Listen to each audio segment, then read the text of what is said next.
Abusia mema kwaba eneso edeba enkranhye dwumedi a wota ehwe no wo Adom TV so me ediam jeso ene ni tekotego na mema kwaba no na me ka kire wo se everything happens for a reason. Everything happens for a reason. Ade ebisi wa brabo bia ne e wo senti aye esi. It either comes as an advantage or to a disadvantage. Adena ba ebi wa be boa ebi wa emwa na abri bia na abraba ye ebu no de besi bia no esi kosise obepe ano pomasobre na wasinkete agina no ape ano ye. If you don't get what you want, it doesn't mean everything is bad. So when timi anya ne awopa eno nche se abrabo no enkoso ana wo de won semfata, life goes on anyway. Ni esa usua ne se obepe nyansa ne akade na wasinkete ne ane giamu na wagina wokwa no akoniye. Struggles and challenges don't have to define you. Nyoma wo fam no ne enye na be kire nipa awoyo. Se bia nyoma enkoye sikasemu, nyoma enkoye apomodine mu, oba no ato ne dini, me de metipa eyo, me de makoma ere nya wo dia. So your struggles and your challenges don't have to define you. Dia wo fam no nya na se kire ba bia wo free ba ene awoko. It is your ability that will define who you are. Enyoma a wasua go adwen proso. Akade a wo na se obobram na wo gina se me ebia me o mama minim we metima gina no. So define yourself by your competences. Define yourself by your abilities. Do not define yourself by your challenges, your setbacks and disappointments.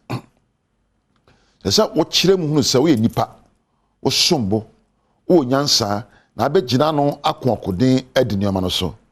Se wo gitumu se de ba na ye bone a gitumu papa so agitumi na mo hunu se nya wo gina mu bia no obenya ano adre. When we accept the good and the bad, we are able to appreciate and enjoy the simple day-to-day experiences in our lives. Ade betu bia nya hunu se de bone mpo papa bi wo mo betima yiri afimu. Nya obeka kire wo bia de betu bia nya hunu se papa bi wo mu ya betima gina no ayi ano. Even wo hia mu mpo ya papa ohia na kanya nipa emoye okope ade ya odini ahwase na manipa sode ena nkugo na mayesu ade edi emponkunim ti na betu bia na ade papa bi wo mu. In life you have to learn to let go certain things. Nyebo ho ase ujamu, nyebo onso ase wo de hye wakoma mu abufuo se ujamu, awere ho ase ujamu ena atete ana ase wunwinwi ase ujamu sa nyoma we atenka ka wo hye abufuo awere ho ana ase wunwinwi aya atenka eka wo hye na mo pa nigye e wo da hia dem ne se benya ne sa nanso nwa kire wo no ena wo hia empo se wadwum beda ho yie na adwemu na ho yie enyina so ne enegye obi a na enegye bia na adwemu da ho fan dempo asambeto na wo dwendwen na wo tete na hanhan na ayerehwo ne abufuo efa no mumu a esi wadwene mu kwan na wo nya neoma a de ye neoma no entempo da hia dem no ena ese wo gya ayerehwo mu na apede se fata se enegye ene empo akono papa you kind of positive thinking to abrabom. The experiences you go through open up your strengths. There are two beyond the chira wo mreyo ani suban pa obetima yi agina no. Kanya de two ya ka unim se sebimpo unim sa suban we. Se ekomba ene epekwan fa so egina ebu okom so. Enti asem ne ba ye nyina asem no so enkase media mawi o mabrabo abawie ne sa. Do not let your circumstances define you. Nya wo fam no ma no nkire wo suban. Me de me hiani o, me de me semfata o, me de me no, don't say that. We nipa. So opa akade na timi gira no a obetimi ayeye. Abrabo ayebu no eye enkoja ne afono sane. Ma menka biom. Abrabo eye enkoja afone sane. To bia be fura kosoro. Tere bia be bafom, tere bia oya bebo, tere bia nsuo beto, tere bia be koyie, tere bia so nkoyie, abrabo nye totin sa. fa we tu kotodwa na hunu se de tie bia no abrabo ye wa hwase mre ene wo mre ye gina ho nanso so memo wa hwase empo ena da anye yi no enkyere nipa wo yo sanko yi a catch us I'll do my best to roll out of this too meya ne sefata na me free we mu free yourself from limiting beliefs memma ne ma bia wo gidie fa ho no anya adwuma me de we de me nko school da we de me de se na e no me de me wo ba entidie me de me seven krani me ganji mi ala onya agboboto amanye ala me de me akani we de ye de ntimi nje wo boa ba bia wo free enkyere nya betimi ayo nya betimi ayo nyina so ene ne ma wo de hye hu nkunan enti se agidie na da to adwen po se wo de sebe ganyojibo ana wo agboboto onye ana me de me akani no fatu ba bi na nyina hu se wo nipa wo ye wo ni a otimi ye papa na se agidie na ka wo hye no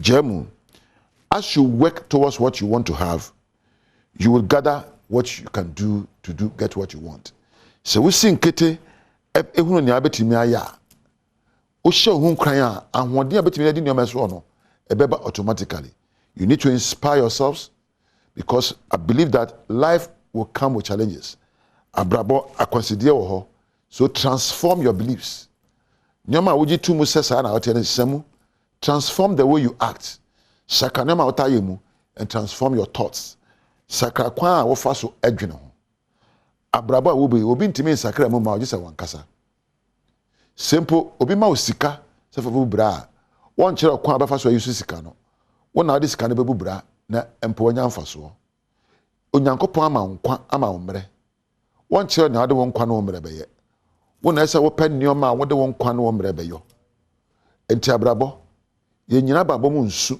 se stobre mu ene ye ni awurusi abribiara abribia se opa kade se abo atatia ya wo bo wadu anano ewo empo da rene buso na de hia dem wonya bi adi entwen emensu tobre nu asewasi wudan onyame enka ho onyame eme nyansa obebubra sansa abrabo ebu emu ode keke se wonya abrabo akande a abrabo emu ode abrabo mu enye duhwa na enye de aha na meja wo ediam je so e ni tekotego me dadwumafo wo ne bu a me dadwumade ba ho nyina me kan maka se wo be kampedu enempo Priscilla nyame nhira mu nyinara edin nyam je so eni tekotego wono nyame entina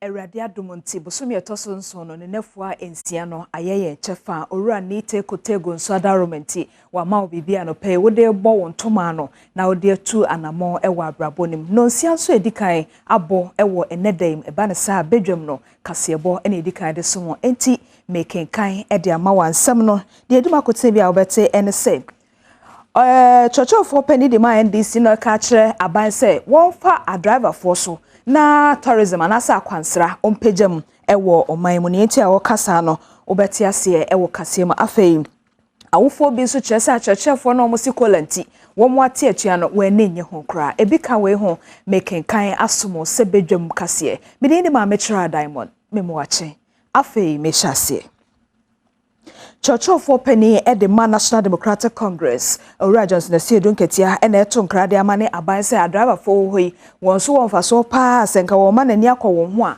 And now warrior near maybe a umbe here their mama Anka Kwansra one some more memono a driver for tea and Quebeconim.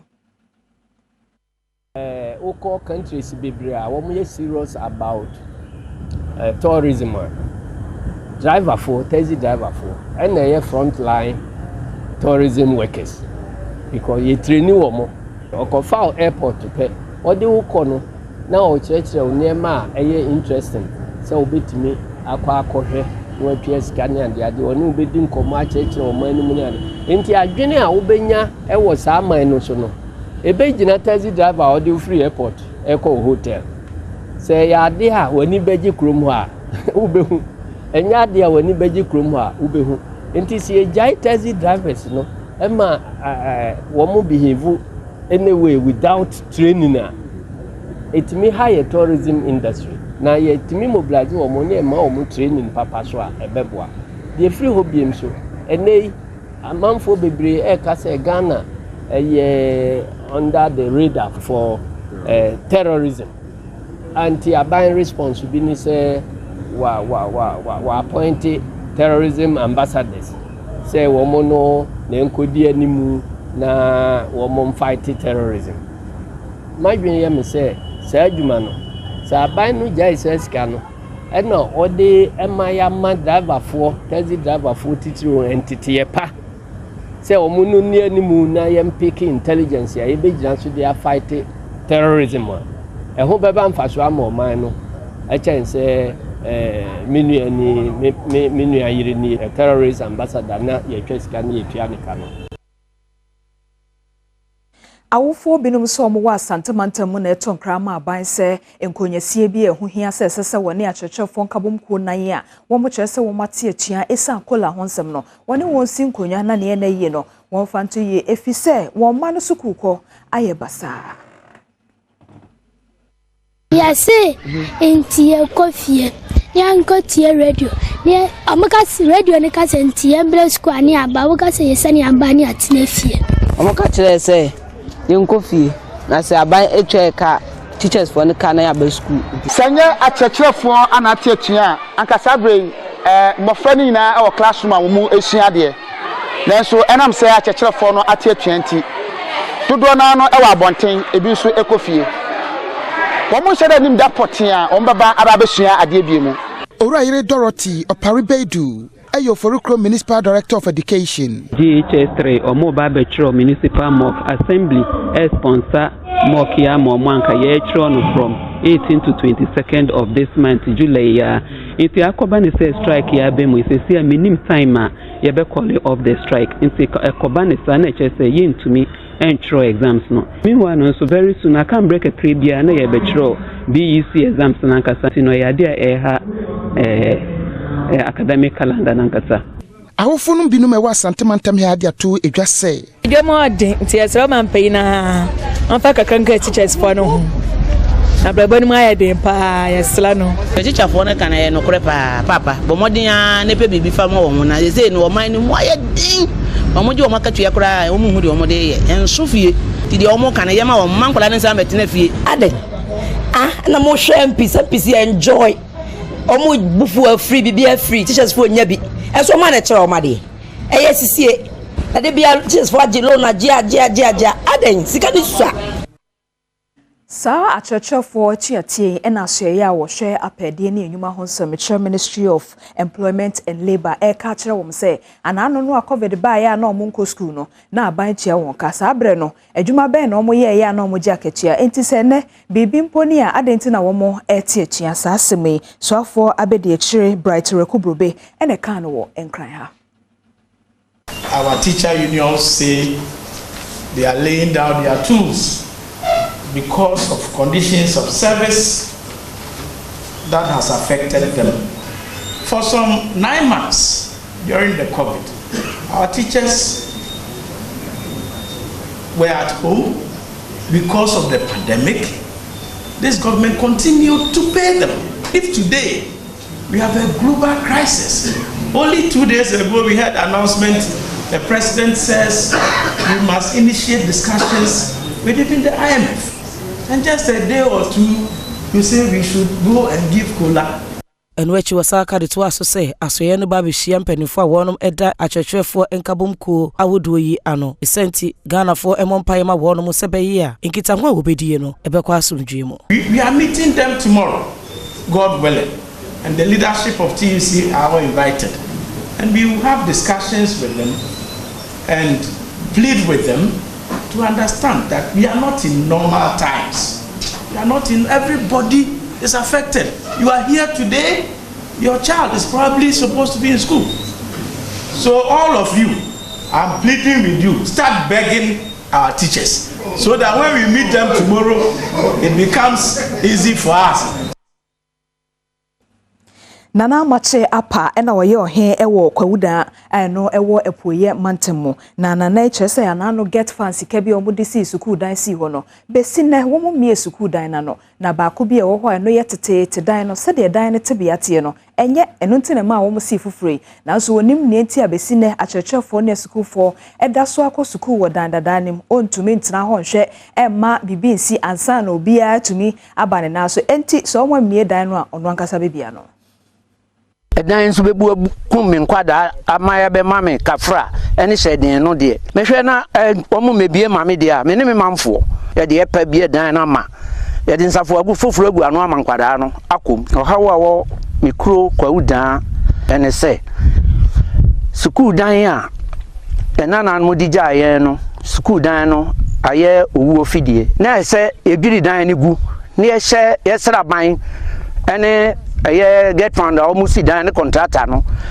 no be bie so dan ya omasi a ohawo kakra na ewo ho ya ampa SMC chairman woni amane boni etwetwe nkomo no ene woda na die se dan dada no de nti a wono matoto mu nyina gina se adesuafo ene akyekyerefo kora no wontumi nkomu enkosua de ya empo so wakotena mu aide won kwa eto esane mu ne senti owura yi ede atomensine krache a owo empotamu hono mo ya owusu ado animu se won fa contractor no na wo mebie edan foforo wasi no ano ema adesuafo no enkosua mu ade se ya ide nkwara no omo ofie esanse foforo no a ewo senka ebibie no omkomu no nsafo an yensanka omo mebie nti ya ma omo tena fie kosi se ombeba bibie eno ede amayi contractor no kwasem ni me onene kasa wa kanchire se adwuma no a oyeye no yentua ne ho ka yemfa ne sika ma Krachi wedi enfrishia no eduno enkron 29 years ne din ene Isaac Kwame Adai na wotrese Ghana Siapon kese University of Ghana Welegon no wakobie wie eni daso ne se esanse wonfi efipamunti anka Siapon ya wawie de obetumi anya adwuma ye nanso owie ye no wonya adwuma nti ono ankasa aba abegina abeka ene la pass kwa no so ena wachoro kura ne nsam se mepa adwuma se ne be ya odomfo bi ebe hu ne mobo ama na adwuma oni Adom TV ekasae bo 30 amekura sa kratai se me de pa adwuma ne se ma wie school a cheye enfie be 9 ni menya adwuma anye me hwe aho kire wo mu na me hwe me ma me wie Legon University of Ghana na me wie ye no ye service wie na adwuma ma me hwe me ko fie ne so me hwe pressure me ma me ko mu atete a o ko ma a na ni da so se anka me wie a menya adwuma wa bre ye pa nti me ye ya na enye ye efi se sa bre na ho kire o fie kakra Minti so my way school minti nkobusa na bibia nti me say kwankro bia mefa so a menya adwuma se na ma me nso yawa ya odi no wonimu a sisi ampo no humfa so bia wo school ne so no eno nti na mekoye we se de be ya me nso menya adwuma ye na ono nso ne bre a wa bre ni mi school hemu bre a wa bre ebi okro ni bi otimi bobosia afri obi ho na ode aboa me eno nti na hye me nkran se e wo se me ye bibi na metimi de hwe no Kane enyumayefo a na omo tobuta hodo no na ye ka kire aban se abosome nwotweni a woje won adwuma fi won sem no asesena mu ayere enti aban momode na ba bia na nka wodidi honom kakra oyi won firi ho no won san efa won ko bi nko se won nyuma ase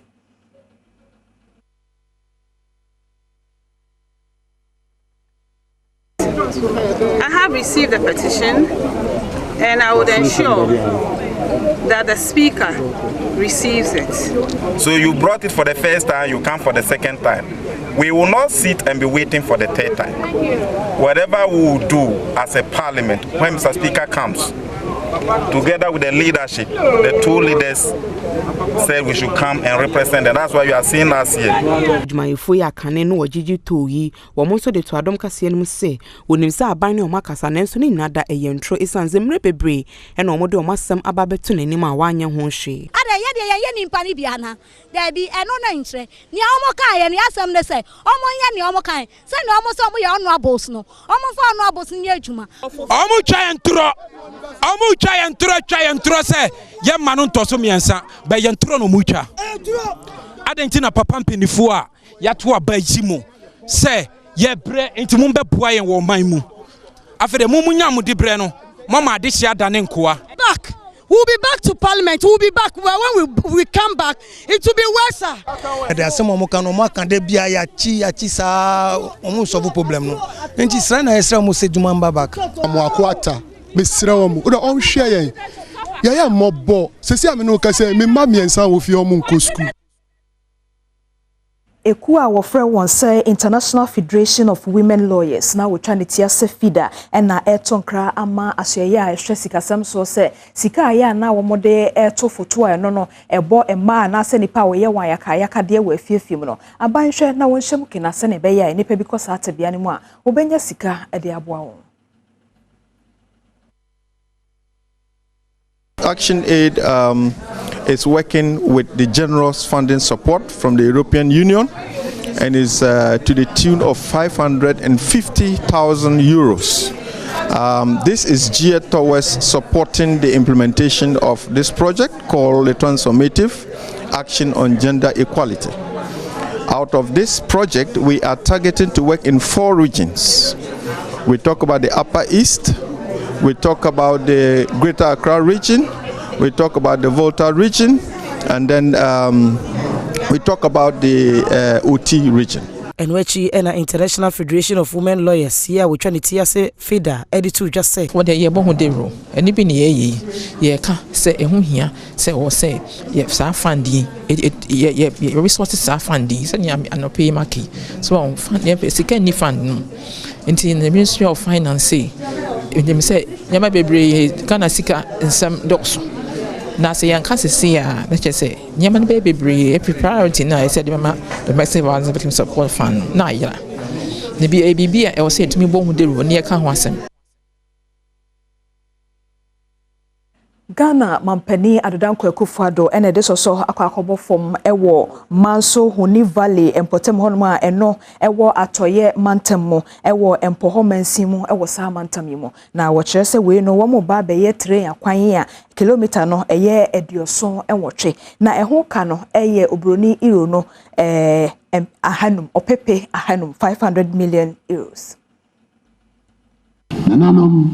Ladies and gentlemen, these projects, among several others in the pipeline, which will commence soon, confirm the depth of commitment of my government to establishing a modern railway system in our nation.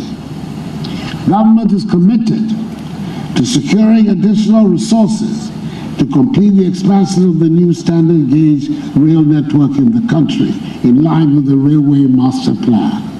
So after our railway development so John Peter Mewu edane di say sesa railway kwan a wo yi e wa toye mantem ho no motumi ye wi a ebeboa ama watumi ede nyama bebre afasa kwan no so kasa ye mu no ene woto aso say ne nti ehun hia so obetumi aye train kwan ni na egina se ne bo no efo ena afei emomanfo pese wo fasa kwan no so ede ko miamia no wo ho ehare wo no.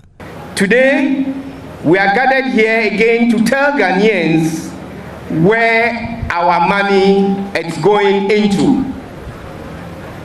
This project is in a sum of over 500 million euro.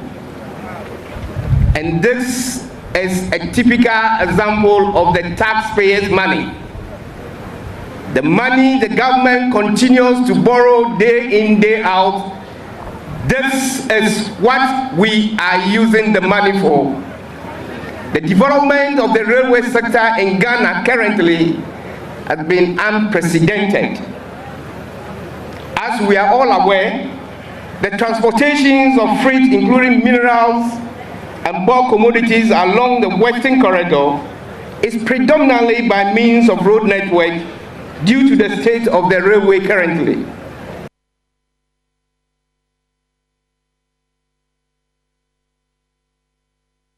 Anope bedwam kase no we so na medina ede abawieye bedwam dwumadie no kaye no eto so ebiti se adomonline.com anase online ahodo no de ekoso ho na afi no bonkrata no so ye bepone ebi ho ede akiro kakra na dwumadie na to so akosi se nonkron ebebo my hene kwabena sante ene afia mankwata makro atna se entimpa mo chewo me mamache so ya so na minim se nyu kwa seminam ojemwa oneminenam washe me bosse orinja orinya ehuna boy reverse nyamicha there be say we there only lady d yo ubabo am say there was say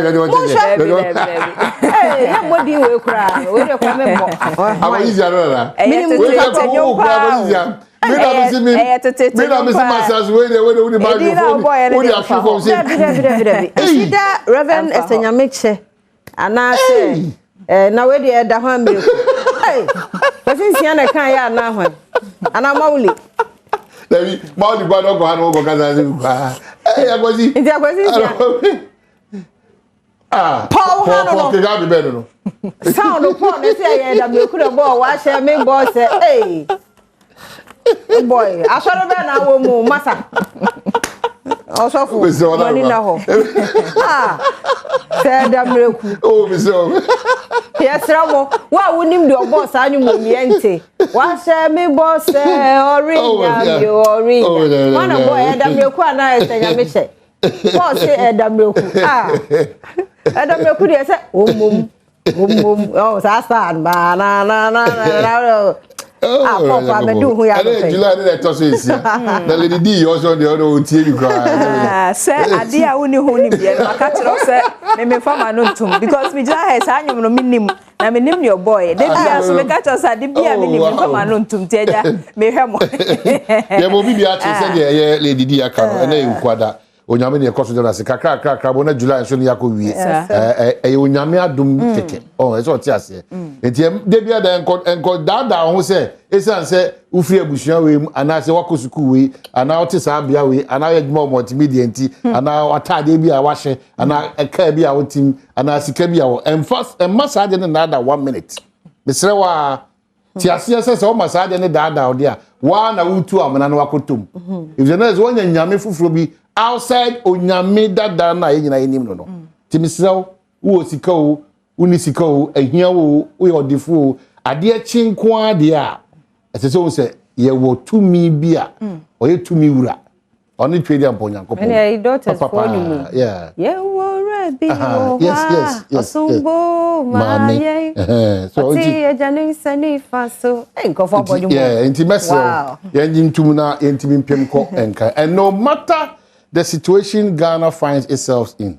Ghana ti bia bia won bia de bia lam ka chod yedi kan obi nya yaye de to so biem achia so emu ye awana de aba Esenyamiche Reverend Esenyamiche no boss anyu na awana de waka de waka DJ awana nyami show pa manu kwai o se ma to jo ye online manu ko so o ma hini o se wo kyerose mu se afa edu baabi na onipa ne nam onim se aka no nko ano this odi for Elisha or Elijah no Yankopon da ne ho adi ka kire ne se anamo na ohu ofom no eye menyame anamo na wo de osima betri so enti de ho tro no na me awurade me de wasima betri so enti de wo kana abrabo ne gya ne beba na so se wo famu a onyame no ne nam nyame sha o mai nyame sha pa e wo se ame de adomonline.com no ena ehyasie ewo online de no na anopai de emayache a edikan wa ha ene se kane no obeti se ensuo yi a na ye enkran beebi kakra ena atretra se mantam kaye ni nyina ensuo yi ama se ya na University of Ghana Mensa Saba Hall ena ensuo yi afawom ensuo kakra nura etoye no enti eno eye ba ko a eda adomonline.com now see meet the only Ghanaian who won gold medal in Russia enti jumadie ku ene anamotu ku akrache de hie ya wo ye Ghana ni Ghana this year wo ye yenti a wanya sa gold medal no ewo Russia no adomonline.com koho na obeti ase afa education ministry sends SOS message to parents over teacher strike action enti ye wanim samfis adom kase a kire omu ama so ye kro mo hwe apade ni nyuma ho nsem je se na no no a yetu ya mo kana na mo nya adwuma ne de mo rafi na se za ba ho a kire no kaka mo ayese oyera ne ku akwa ahotire mu no but so be who says o makoma enti eno so ho asem eno no na nurse fo so say sa church fo no say wo mo jikola de a wo mo so mo ya ban nwuma efo wo mo kra pomode mo nsam sebi atantan de ne ehu a wo mo so kra ya wo mo fam na wo mo so kola no wo mo ehia bi adomonline.com na nurse fo e efo ni eda ha eno efa apomoden ehon nsam ho afa de efa ni gide ehon nsam ne ho so celebrity wishes troop in as Doreen Ando turns 50 years. Nyamisha no. Ante Doreen. Nyamisha na anu bi ete Doreen Ando nka no. Nkola bi ni na mafichiri ho.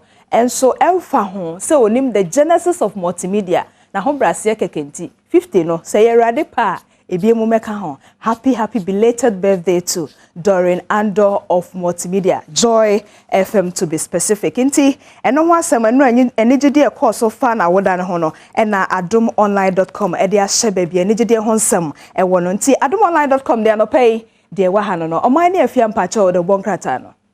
Well, the chronicle the bonkrata no so sha se wanum say any manum say wadaro madom e kase de abramo Kakraka Power say we are dying of hunger. Bring back Road 2. Workers petition Parliament after government loses estimated 78 million Ghana cedi in revenue. Any man will say importers and exporters vow to resist imposition of additional taxes. And our NLA denies inappropriacy in the licenses of private lotto operators. The Chronicle double cards also at the Aba. Ghanaian Times said, dear for Wahani, and by this time said, they show to on Krahat and 2 copy 24.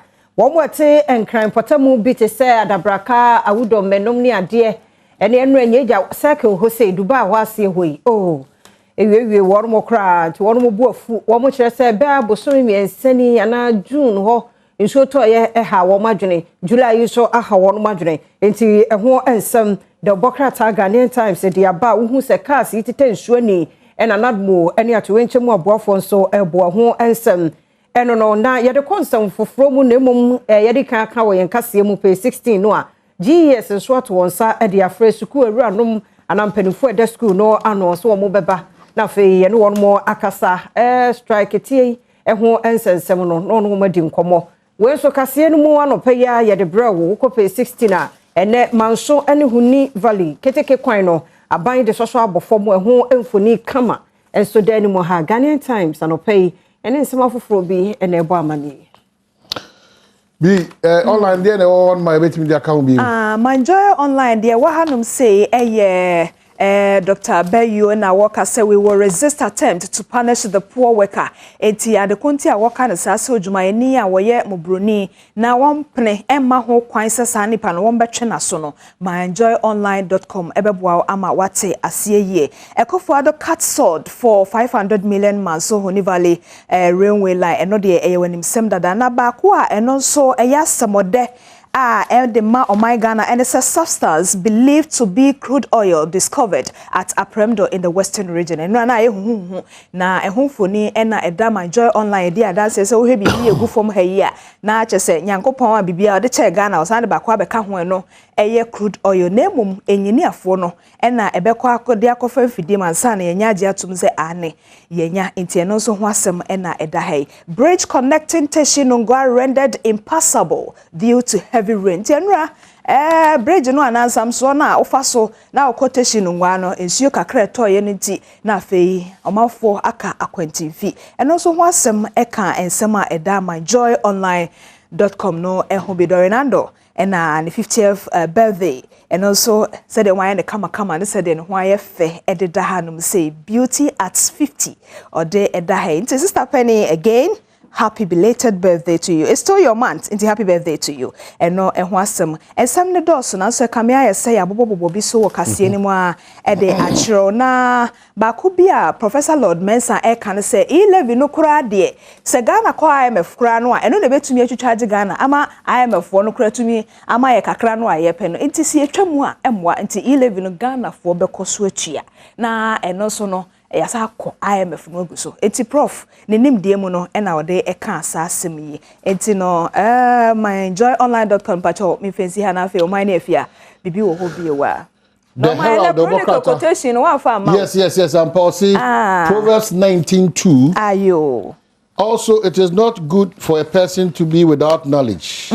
And he who hurries his footsteps errs. And what's some under the Chronicle Democrat? Proverbs 19:2. And I mean, for a Nichin, I made headlines for about 19:2. Herald say IMF to shut down free SHS, NAPCO, National Cathedral, cut government size and others. And NLA launches Sunday as that draw. How Akufo-Addo almost rendered Rekuburobe blind for criticizing his government. And what's the Herald Democrat about the new crusading guide saying 500 million Manso Hunu Valley Railway line commences and seek appropriate forum for illegal demolition. Supreme Court advises J. Leal. The Daily Graphic say former toll workers petition president over lost jobs. And Ghanaian leads UK team on brain disorder breakthrough, the big one here. As strike paralyzes public schools, government urges unions to restore services. Daily Graphic on also there or they abandon. And your guide the name about in Finfin have paid 9. Now Bahasa I'm say week here or last week ending of last week mu yes go to the Penkrani Kumasi aton any idea no. And they ababontensi and tongue who take Kumasi Krani nyina na so aban dia.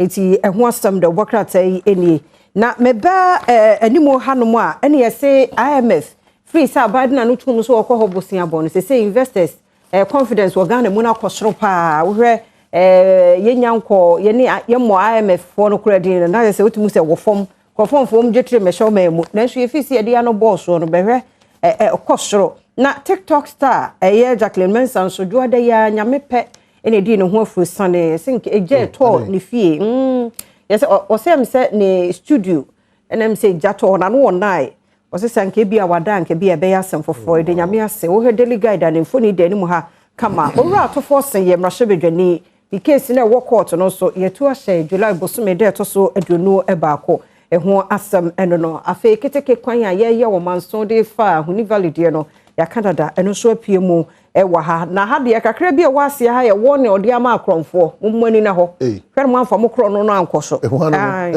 se de ye kan ye no ya kan se ya kate so ba ase ha no ya wo ne akromfo nso ya no makotwitwa ya te wo mo wo ne nti ho asem the Democrat daily guide de aba na se wonim ayi Stephanie Benson yes Nigerian you know why actors yeah I say your phone assistant yes Stephanie Benson Auntie Benson na question Nigeria why the movie acho why then you say ya koye ne said you be na nkoye nti order so admission nti yen kind of pipe nti ne kunu ene twete Brunino ne kunu Brunino Oma worry for 30 years. Yeah, that na making quite over as well. Ma worry say 15. In your size. Emu half. Nyama fe no. Wa for 55. Wa worry 30 years. Wa obi fie no. Enti delegate obokrata no, ene sama hodo obi wo Mr. Onyabre ne fa na so kenkan bi. D. 1912 and 1902. 1902. Okay. Mr. Odieka, can you look to numbers why fast ya koto? Ni obi de becha. Ba ma he ade ba ko so ya fa ni wo wiase ne say. Obi betumi enya quotation mu gidi akotwa loto obedi. Obedi gidi na moto.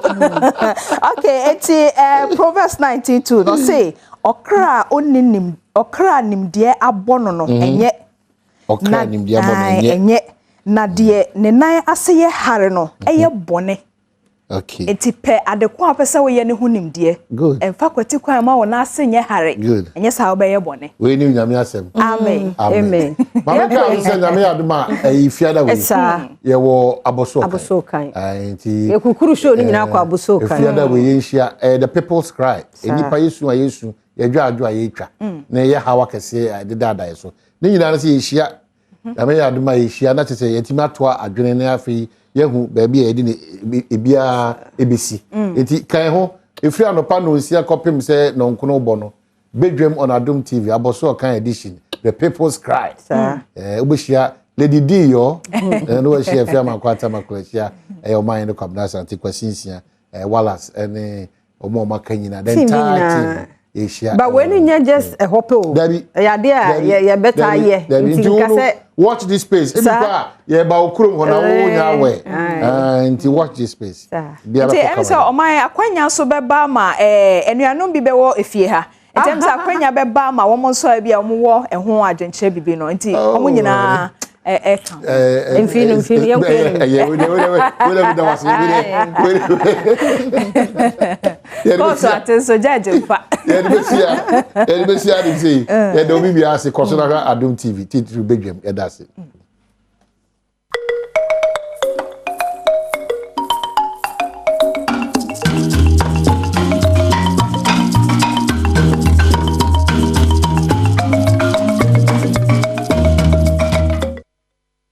Kwaba kesi bende ba Adom TV so Adom TV so bedwandwuma die so dia o kansi ho sempa sa kana no pensu ja medin de Enoch Kwasi Wolanyo Wallace agudie catch back pe the only nomenclature the professor's degree in sports the Al Regina Wallace the nation's presenter and mesim kunya ekono kwanten coordinates mawdo sa kana no penso e wo Ghana agudiem ejao cheno so ma me senwuma ku miensa o madama o na bomis kadwete ma no penso ye de nkomo no etia ba Sedimo gel and roll-on the ultimate pain relieving gel makachero da se kwa shama market nyena odo ni chete manso sabetia kabisa jai se osisi udwonku widiem ba bibia tia obia no on setimi ka Sedimo gel and roll-on na ebetia boa emaniama etia koye ediama o modern da so betia friend pen for 02089867331 na on Sedimo gel and roll-on phone pen for ye ntwetwe enkomo Jeffas Health Limited e de Jeffas education anaba Jeffas mixture say infections bia on sa kan bia gonorrhea syphilis candidiasis white fever na so di po na achewa edoi e prapro ahrawa ne umre bo ma treat mi di nchineche modern da so sabetia ka Jeffas mixture no ne duba kwa ebetumi aboa for any chere eba shops ne pharmaceutical shops ni namu on sabetia ka Jeffas mixture na wato wanom na aboa ma opomodon nsem so agina pintin ewaradim. I've always told you that betting is better than sakawa. You can't bet there and 1x bet hintasimo wachini say utwa na kitu ebia udi ni kumasa no manum emu twa na befu na adi befu abusuya say abusuya de asase bi ejaw ejapade bi seska wo question pass abetia konane koton na fani na kugu so na fa keto akwaje kese na mu hwese na ma esia kwa bet there wohwe asetani ne sena asetani esia kwa na ese o bo atia na de adwene kakra tia santo nyesa bet diwa utri betia bom wadwene betia san hyehyew anything sew bet with money that you can afford to lose sika editor light bill editor danka editor school fees yem fentwa bet na mu wanyina achi no na still super bet there manenya 1x bet eno na betia boa ema onso asetan so etia kwewe mu ene sponsors etudo to ne hwehwe twa etachira aboa emena no penso yede nkomo no so etimi ejaw yen chance with senior national soccer team Black Stars of Ghana maintain the camper ya be piem kran se Ghana Football Association 20 afense GFA wo mo president at the din and president Kurt Edwin Simon Okraku woni Inaki Williams ene na busuafo etimi akosi nkonya ama makona kra na name no kase Inaki Williams waje pene ese nyame adoma wa be sia kind about the senior national soccer team Black Stars of Ghana Atletico Banaba omo forward line ai ohwe ne dwumadi a wood fence ni dia na eso no so akanta medinsie to pia fajan se bibia metwam dia nyame adoma Black Stars of Ghana chase no obetia beboa na we defend 28 years no ehwanim se kwa bia so no na national association yetimia san akoturu dia wa be sia kan edi amada senior national soccer team Black Stars of Ghana. Ghana ni dishia Spain ene onyiniye Inaki Williams Atletico Bilbao akache ene osi akan abrantie GF mpenifo di na chiacha no mo penu se Black Stars wo mesi akan fama wo mfinhia duonu wotwe ene wadie na wonim se o my Ghana kata kwentuo no World Cup yekosi akan ne bi enu nti players ahodo aye bo o ma no de akono na abrantie ka ho a na ye press obepene so enra abrantie abo krata tenten di aba wo kire se wagye atomu ene nchi efro my Ghana mu nti wontwa na chi emfa nkire yenda ene nti video de ba montene so no o se efri na ekono so my Ghana frɛ no a waye krado so besi akan edi amawo nti nese Sergio Manucho ana Spanish kasa no mfanya hwe wo poto de mai se kama outwi kasa nse be obi abetia te Inaki Williams ne nkoma wo de eba no ohwe video no ma tim sampa Inaki Williams wanyina ba bia efe gina nwura ba bi pa no dwene ho se be a obeba Black Stars of Ghana besi akan no na akoya dwendwene edi ama ne de waje pene se oba beboa ema niama etia koyie se no man hene pose obo nyom se apetition nye no nkwa ne pe no ampa hwe Black Stars nye Inaki Williams nkwa ne pe Ghana Football Association President Kurt Edwin Simon Okraku edi atone Facebook also say players bi ete say Tarek Lamtemu eni o make kan bebere nso ai crowd say nyame adoma won so babesi akan ama Black Stars wudi mu akotene ena Inaki Williams Black Stars nsaka no ya nche obehye Jesse abobo no GFA President Kurt Okraku say one players dodo na awie enye Inaki nkoa ene woba enemum Brighton and Hove Albion player Tariq Lamptey wagye atumu so obesi akan de amomai Ghana afa Brantey si akan wo Germany Montene so Stefan Kofi Ambrosius Hamburger SV ene wo Abrantre Patrick Pfeffer ono so wo Darmstadt wo Germany Ransford Yeboah enso si akan de Hamburger SV ye wo Germany na ne krakra mu no Salisu Mohammed a ono ye Ghana ni prekope na wanyi tumu so ba besi akan de amayen na so GFA president Kate Okraku se Abrantre agye atumu wo hwa agora wodi e de masa odamtina ehia no e wo ye World Cup akwantuo yi mu nti mranti ye sanso yi nyina GFA president oni o makasa o magye atumu ye o mo be kan Inaki Williams ho na se World Cup a otwado be di animu no o maboa yan ene akote ehu anim e wo kata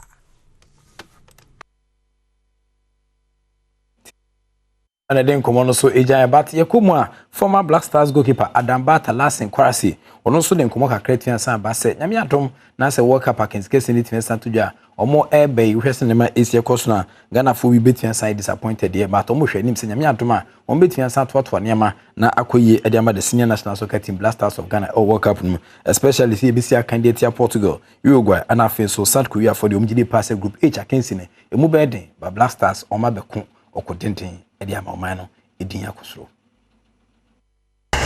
Fans will always be disappointed if things are not going their direction, but as far as it's nothing to moan about, be behind the team. I mean, support the team and really make them feel special and comfortable and confident going into that tournament. And yeah, make them feel that they really have the country behind them when they go into that tournament instead of that this is wrong selection, wrong coach, wrong this, wrong that. As far as nothing has happened, we've qualified for the World Cup. We sent Nigeria will be watching from Nigeria and there's nothing to kind of complain about at the moment. So support the team, be behind the team and until something happens and take it cool. Yeah, take it cool and be proud of the boys because they qualified when nobody gave them a chance. I'm pretty sure that a lot of people in the country thought that Nigeria going to beat Ghana. Yeah, because even here it was it's a lot of Nigerians, it's a lot of Ghanaians here as well, and everybody thought that Nigeria was going to beat Ghana, but they got into it. So, yeah. But what do you think of chances? It's Portugal again. It's Portugal, it's Uruguay, and South Korea. Yeah, I mean, Portugal is going to be tough. Yeah, but it's a game. 90 minutes, 0-0. Like if we have a good day, I think we can beat Portugal because we have a good team if they put it together well. South Korea, I feel like we are level. Yep. And Uruguay, some history there. So I hope we go into that match with that in mind, that we have unfinished business with you guys. So I mean.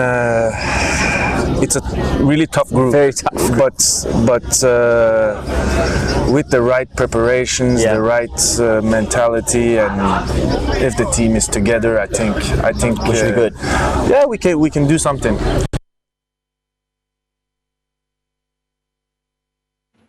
Nti Adam Bata last in Kwasi and out in council ne George Ado Jr. of Joy 99.7 FM atwen kumo na o kyerese na mabesi akodi ama Black Stars of Ghana Group H World Cup against Kesia yetimi akopi no Gideon Mensah a defender edema the senior national soccer team Black Stars of Ghana na on so bonkomo kakra na asemo Kenya so dem pa body den ahye so na wasande akom kyerese so apre so hwe nim se nyame adoma final squad ne beba yede ko World Cup no na ono so eka obi.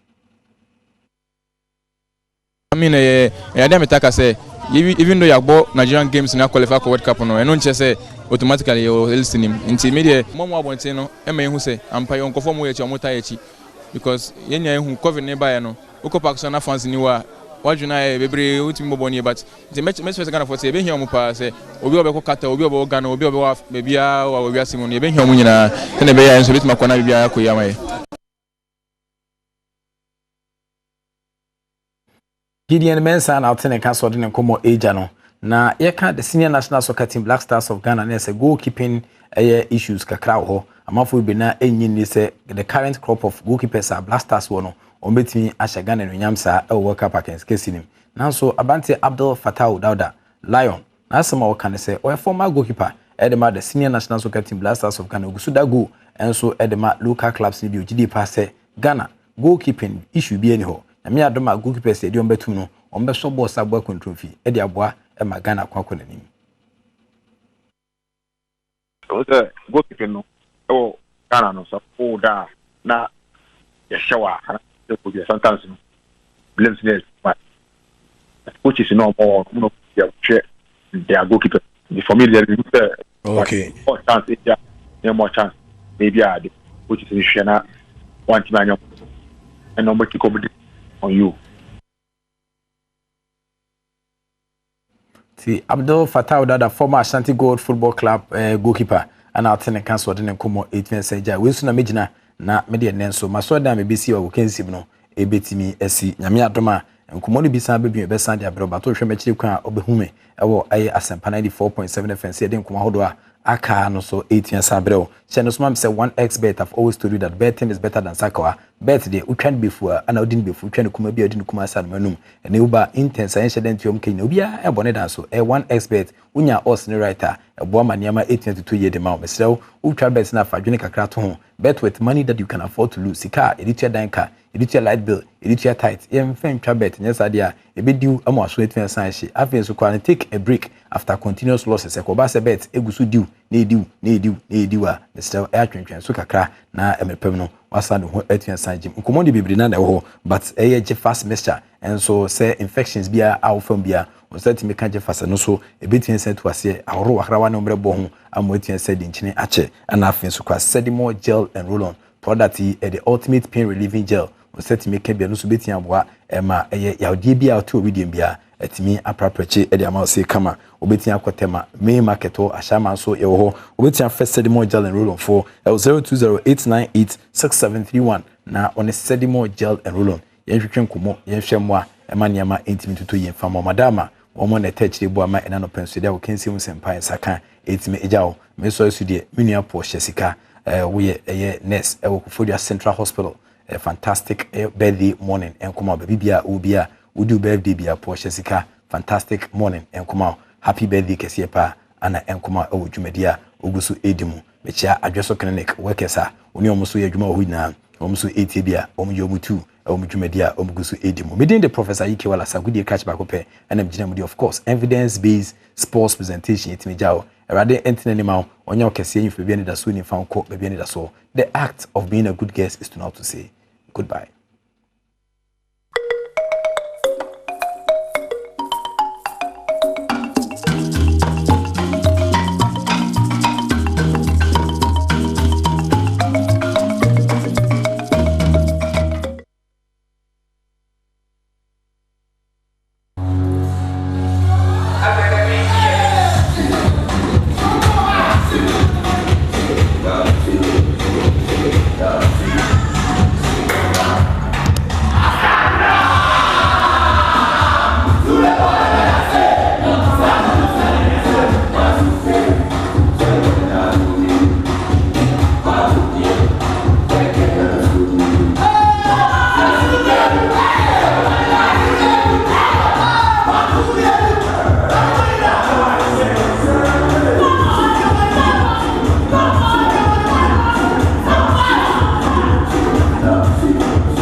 And you buy agenda say a bush wake you if you 5 years ago crown for now.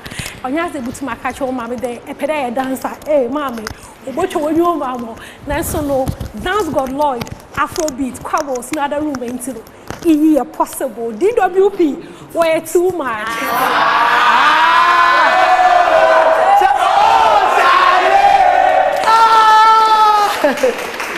What more was I don't go on?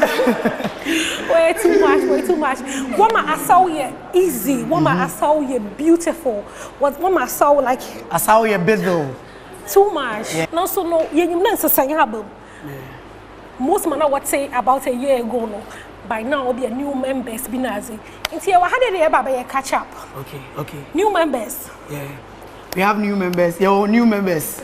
Omo very amazing, creative. Omo nyini, omo matured. It's me who obi to say we.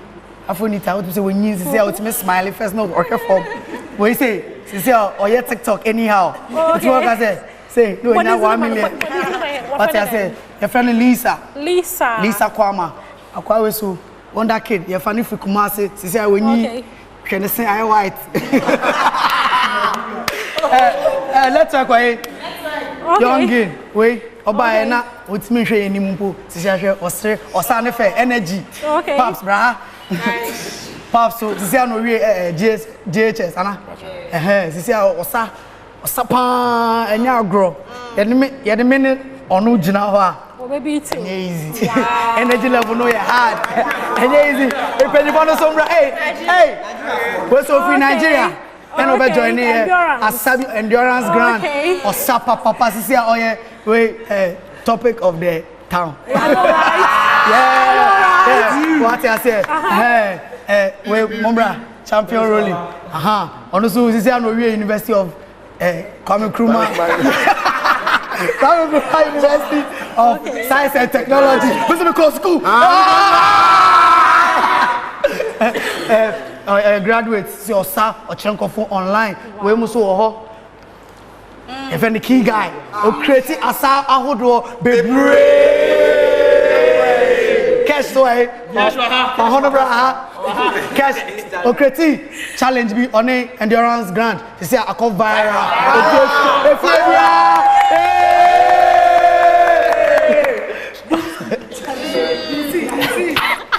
Oh, Charlie! You're very Dempsey by or your nest and also here. Corona or creative Asabe Bray, we creative Dope Nation, name medical. If I say title me there, CEO on the creative new one, Pala Nyama be Bray over Wednesday class no. Nyama be Bray Wednesday classes over on no top teacher. Nice.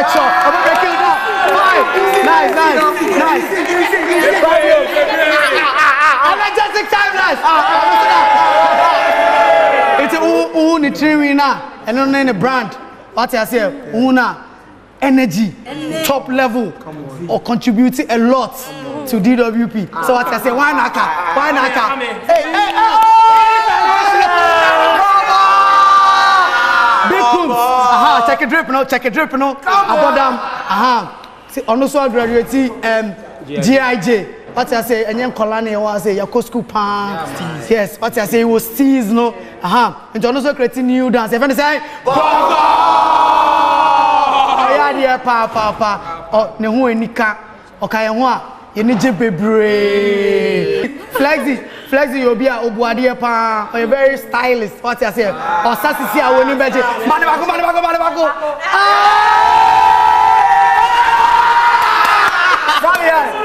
That's one.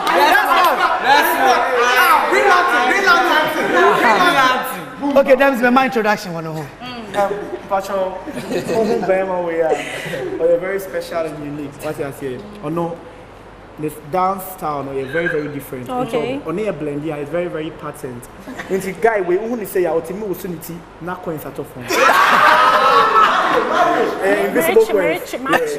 So that's one. Show me the okay.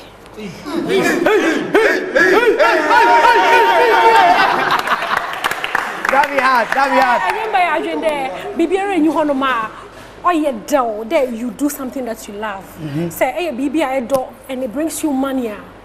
It's the best feeling in the world. You know, for all of you here, I will make a career out of dancing.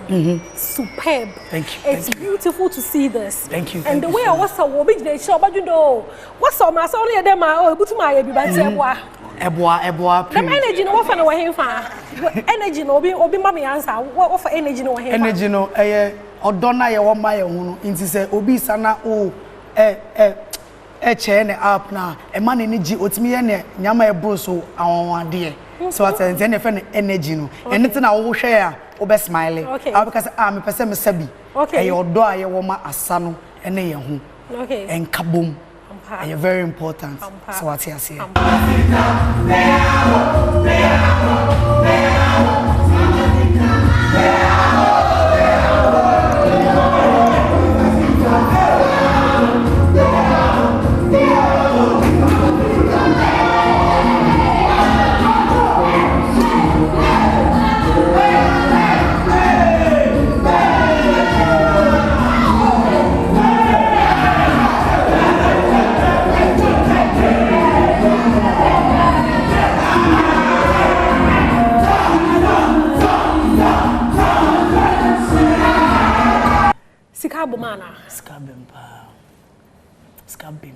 Skabem mama enkrofo na omonsa omujaya san sisi ompeso mo sabim me hu omo ewo studios omo chere asa omo he bibia obia be hu omo enti me hwese looking forward to Skabem papa. Wow. Yeah. Wow. Is this your then every week do you have artists will walk in what about catching one day oh I have a new song one create dancers I will mama range a hindi means me mau range but ayo mutu apa because anya me nkwa na scan ba me nche e ba ye nyina ye nche enti say me nkwa e bia e no wa ba ye doso a e ba na akasiem. Okay. So banda mo watch and obi anka kanka kra na dey. Okay. We say unit. And ye individuals na one unit nti ye pese ye gold pa ye wo yetiso as burden no ye pese nya ye own school nti eno no ye bobo scan no na nyame boa na ye nya asase bia yetimi esi ye school no because nkofo bibre nkola bibre pese musia ebinu mu fi echecheche ba ye nya accommodation momo nti eno so ye bompa ye se nyame bebie kwan kesi bia ma ye na yetimenya asase bi na bia ya ma edan bi so na bia omo ba omo timenya me video omo theater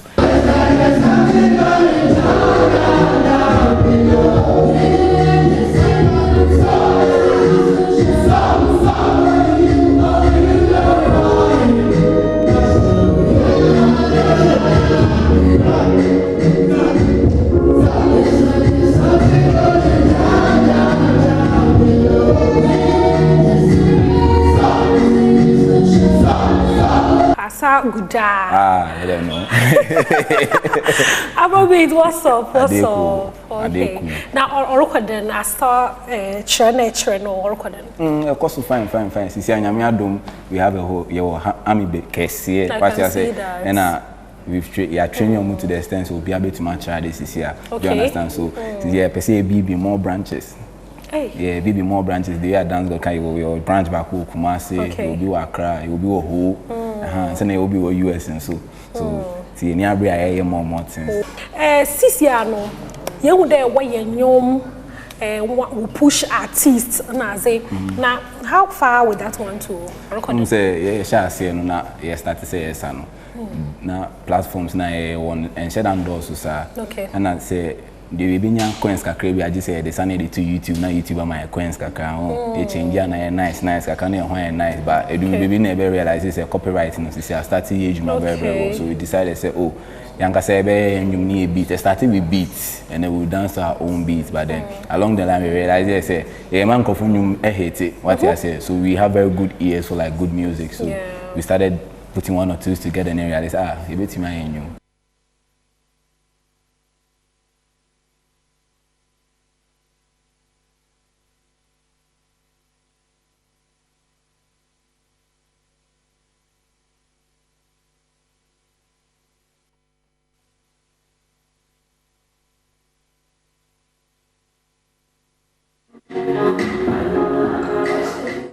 How does it feel? Feeling it then being ladies what's up?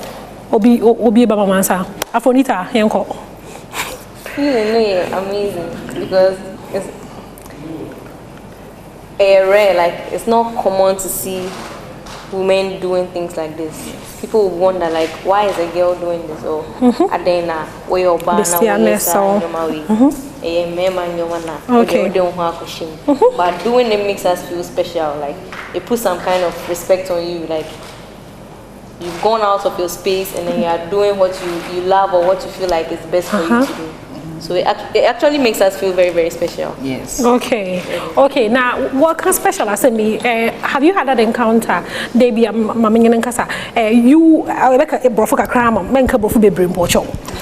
you had that encounter that somebody said, "Why are you dancing? You are a girl. Why are you dancing?" Yeah, I've had a lot of encounters, and sometimes it was weighing me down. Okay. Yeah, and I actually wanted to give up at some point because they're like, okay, what do you do? I'm like, I dance. You dance. Is dance a thing? Like, do people really do that to make money? I'm like, yeah. Like, sometimes the responses you get just telling them you're a dance artist brings you down like bad. Yeah, it's just bad. To think that and give it up, because I give you up and come here home. Yeah, because some of us say, yeah, you good mood, Krana. We get to social media just to see you girls dance. Now, you imagine. Can you imagine if you're not dancing? Just imagine. A world without Afonita, a world without Lisa Kwama, a world without Rachel, a world without endurance. Like, there world. There is no world. You have to be you had them. You have to be you had them. First of all, Rachel, energy goddess, Yankasa. Are you wondering for the first time there so support from home? Mommy, what did Daddy say? First in there, Oma supporting me fully because they were like, I have to go to school, so you're there, and then it's like when I be back on vacations, when I come, it's all about dance because when I go to school, I do see and miss you. Me imagine say me go school, I miss you, and then I may be for leisure time. I'm there, my but her mind is when you're even home, come and learn. But I'm like, mouth they relax, mommy. Exams they may pass, but then let me dance. You understand? But then the support wasn't really coming. Dad, they no, they might be can no, because mommy say that was his mind. But then mommy, so I tried to prove to her that I can dance and then all. Bonita, what's way? Okay, so initially I wanted to be like, I also wanted to be in the banking sector. I changed my mind and I want to be a finance controller now. So I'm studying business administration in Legon, and then when we get there, I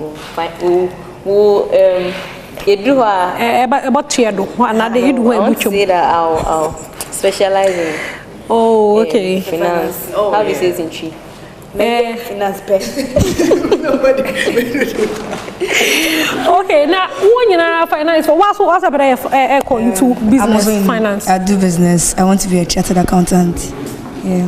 No, guess you will pay scapao. Now, when you're with a miss on question, where is the case? When you see Kawa, so we was yes, a lot. What are you taking? Emma.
Also know and I had a very interesting conversation with them.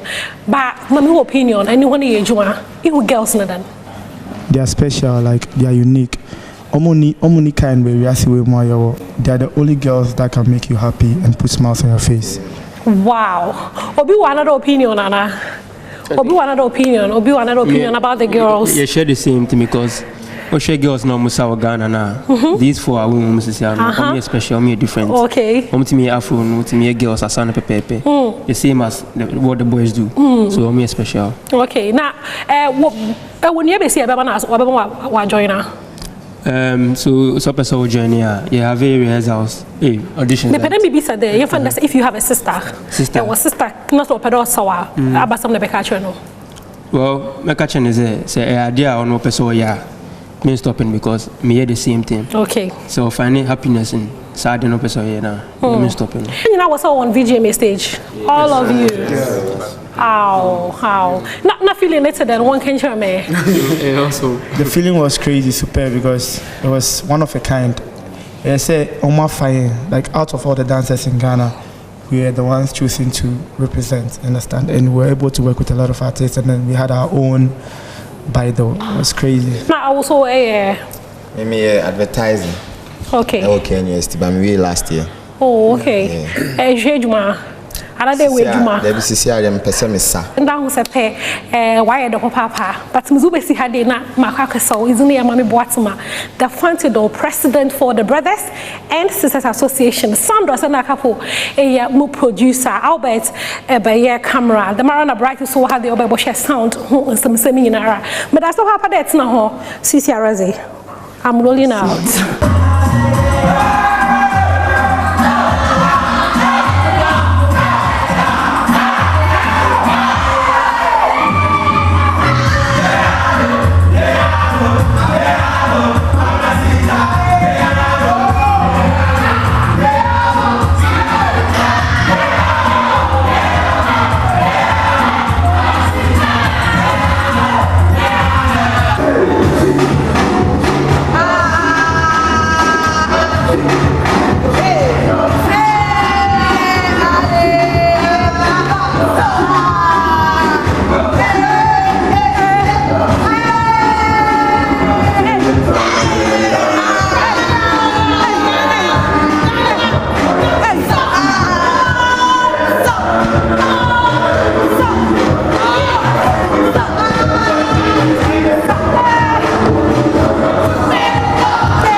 Samu akwa babie me Adom TV Badwam na Augusto hwe no fa ye dro no eye fisemu enkomodie ene braso nyumako bia da romanti ene yenya ho kwan na ye tena se edisa enkomo ntimi na ye boafo yi ase St Andrew Senior High School obatan ohwefo a wo hwe me se wo pe school pad oba akomu a ye mfa no ko St Andrew Senior High School emfa ho ne ba bia wo if you say your board no ho nti wo achi ene benche ya obetimi de oba no aba St Andrew Senior High School and ye courses ni nyina so ye kire bi from 1 to 3 ni nyina so e bi e wo ho enti hye no so e fa e ma ye Kel Kit toothpaste nso eno ana yede twitwi yensen nti yenhye no so yenkra dia Kelkit toothpaste twitwi obane se anopa ene anwumre afei kidi ministry of so akra wo so ompeduane Mr. Onya kidi ministry of ni bi ma no na onom beboa papa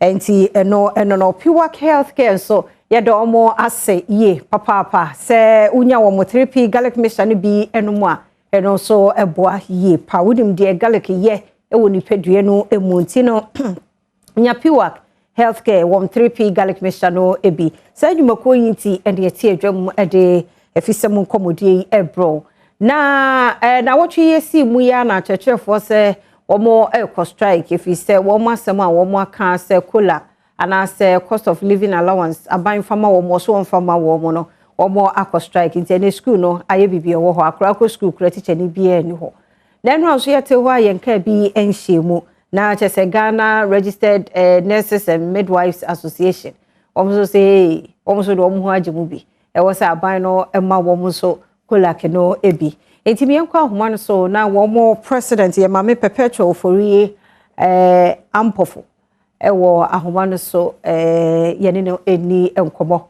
enti mame perpetual forie ampofo no pe wuti yenka ye mo achemo akwaba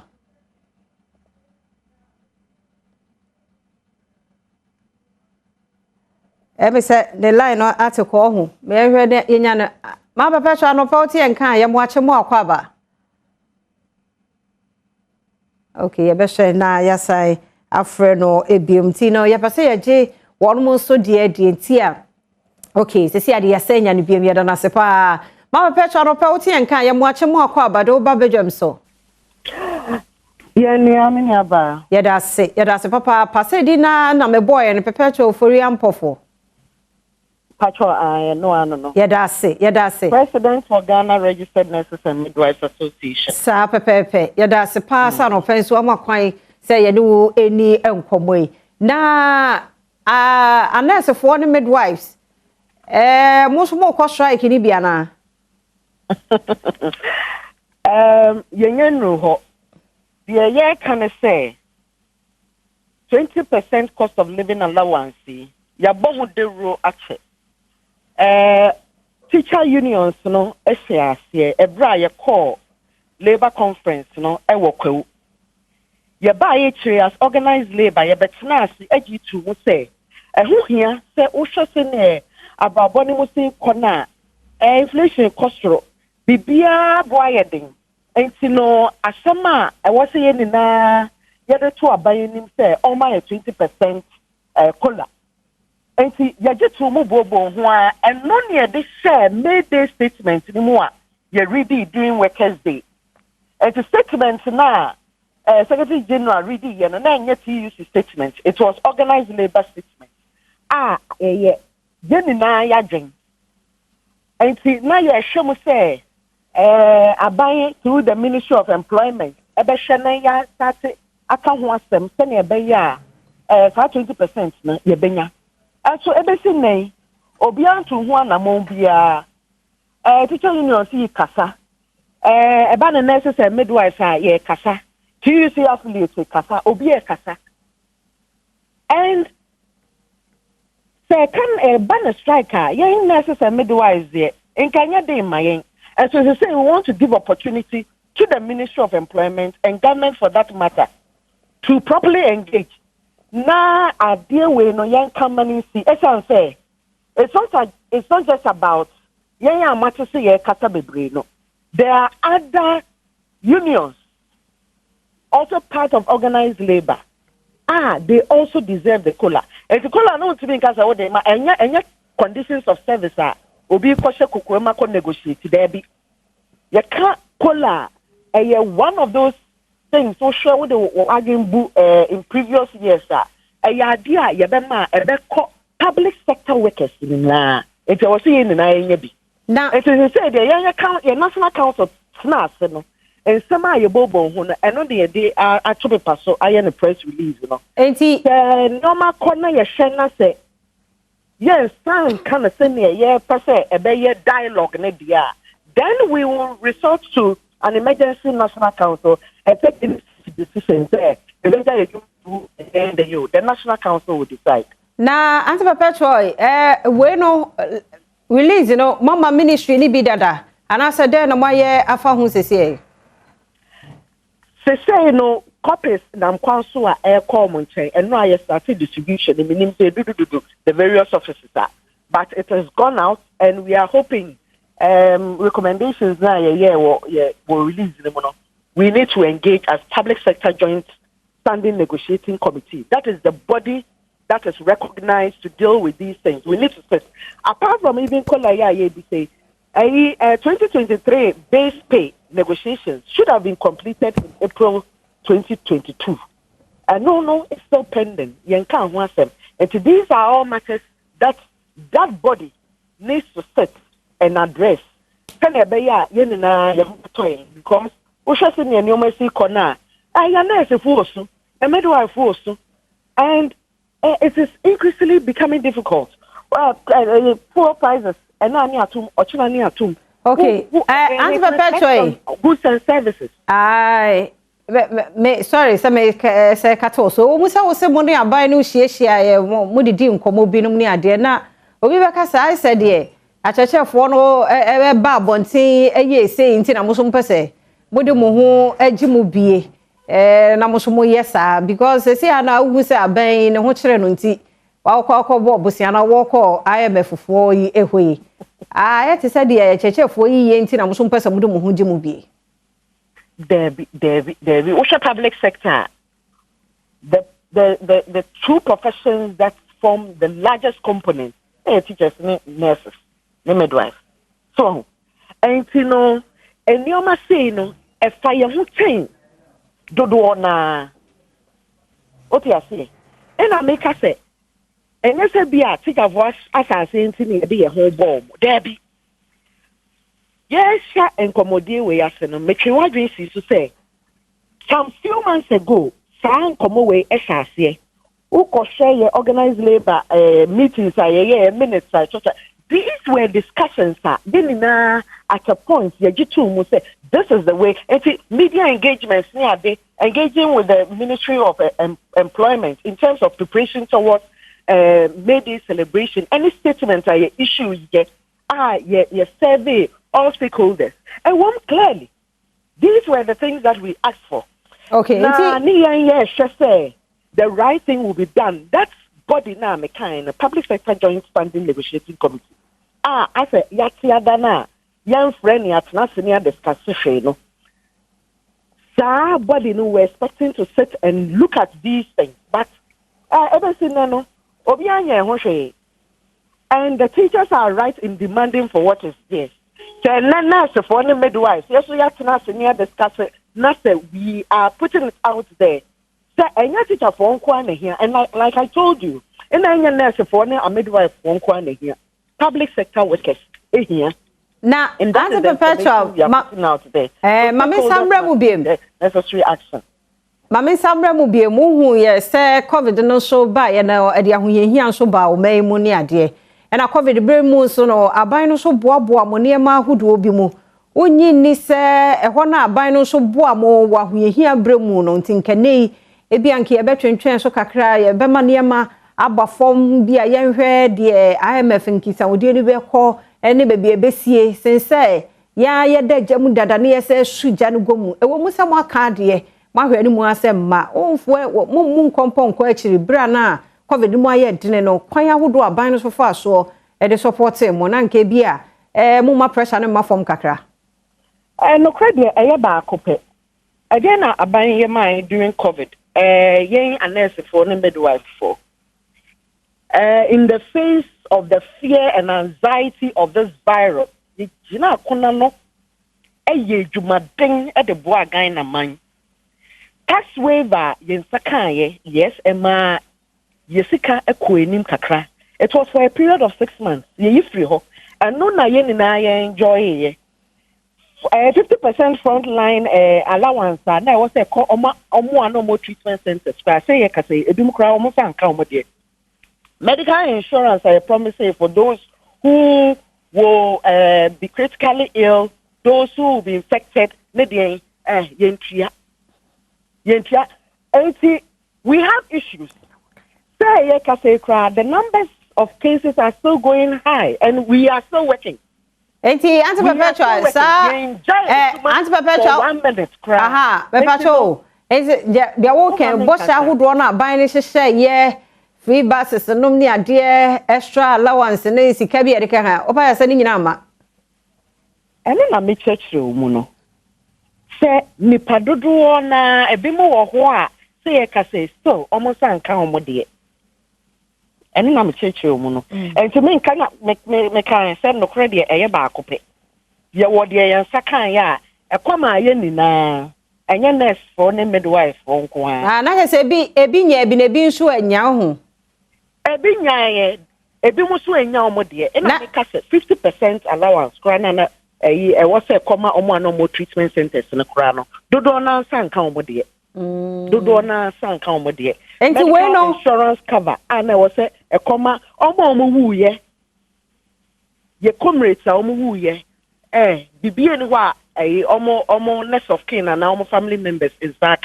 A ban of those who were infected, those who felt critically ill near dear. Minyan Obia Maya report say, Nensa Canada. And these are the issues and the baselines to some of us. Don't cast a COVID that. You know, Michelle say we are still there and we are still working. And the economy facing difficulties that sebe things are difficult, and that is what we are drawing the government's attention to. Ampa enti we no teacher for the omonya ate wa matua mo so de mo de kokobɔ kɔ enti eba akodu brebe bosome miensa nan ana afi na wie ye mo ante aban kan na mo be bibi ye hwe nim say a public sector joint standing negotiating committee will be called as soon as possible. Engagement no amasoa we will call for an emergency national council and then take our decision from there. Yo eni ante beba no pay yemfa wonsi he ye be say de akire biem na ya hwe nti say ya make say de nurse for midwife for bia ye na adwuma so ho Fache Intino, Ghana Registered Nurses and Midwives Association President Perpetual Fori Ampofo, and I yeteno en Kano. Na Mamim Kwa Humanu Subium, a church of one day or mono, or Manyati Chiana Anono. Na Executive Director da Ghana National Council of Private Schools, Ayora no Kwesi Jetuya, or Humano so, Mamini Nimcomo, or I know Kwesi Jetuya no pay, what a young car, Yamwachi, Edasedoba, Bejamso. You know, mini aba, I'm what to say. Oh, nyame adom, ye ho ye papa. But they say wo school ana say wo fie. Me no ka say dey me office. Oh, office. Na is a private school se dey mo nka atuate ho. Ta pepe na tie. San say say ni na ye ni mo say Ghana Hanom education no ya chemu mi ni your private. Omo no bo omo homoden pa. Mo boa no sua na say ade kire e wo man no ana ye wo public schools no na private schools no ne public schools no esan say yen private yen ye na ketua if individual writers no hodie me gidi say abakọ semeda Ghana ha say nsie me santia ngomesua say o man Ghana de won say private workers no more private schools no makọ ebia strike na bibisa. Nti sa strike we are abano yen kan they say private school be a trade sa na mo de letters na ko sa pepe ya dia eda ho private schools bia mele wo kasa bia no trade mo fra omo wom bia won classroom a omo esua ade unlike government schools na omo be kono na ebia akyerɛkyerɛ for no ni ho na mofra no kwa na ene nam ho no private in there and teacher it san say dem di kan no teacher ni na wafa no private individual no ana afa no ana oni ni ye adwuma ana o makọ o terms ana oni ni ye adwuma enti no any nationalistic ebia issue bia say ebia proprietor we ntua make proprietor we ntua o ka de other school proprietor no on the watuani yonko no eka nti yen ha no de adekre koso senia ekoso dada na yo ezi say no me pesa yen hwe wo ye teacher ni de enti de teacher ni ye bia no hunsunsu aso no also unya bi ba wo private school ne yenhwe yi public schools ahodo en na chechefo yi won mo ate atwea no enti akoba ni say no a picture ne te say e wo school ni mo because I dey ne nkura no mo ko school ebi mo ko enti say na tie nkura ne famu no e dey na ekoso dey na wo say won mo eye wa sampanifo eni achechefo no edi enkomo no ekoba say tuate ba teacherfo ntamu a say na ya na etie minya ba de etie ne say tuate ne ye wo mienu ye wo na horo mienu ye wo ni ayaka ne say bia industrial strike say bia ye de ya kade egu ho ne so ye kwa adwuma ana ne yaka ye wo ba ko nso ayaka ne say ne tinton tan ye nkwa adwuma kra school mo dan mo kra ye nsi ho nti obi asori anu afa bi obefa kopim say bi e be ka so mu nyina amra bi nti say wo hwe de na atene teacher unions for yakoyi a eye ne me kan na toso mienu na eno de omo nko school mu ho kra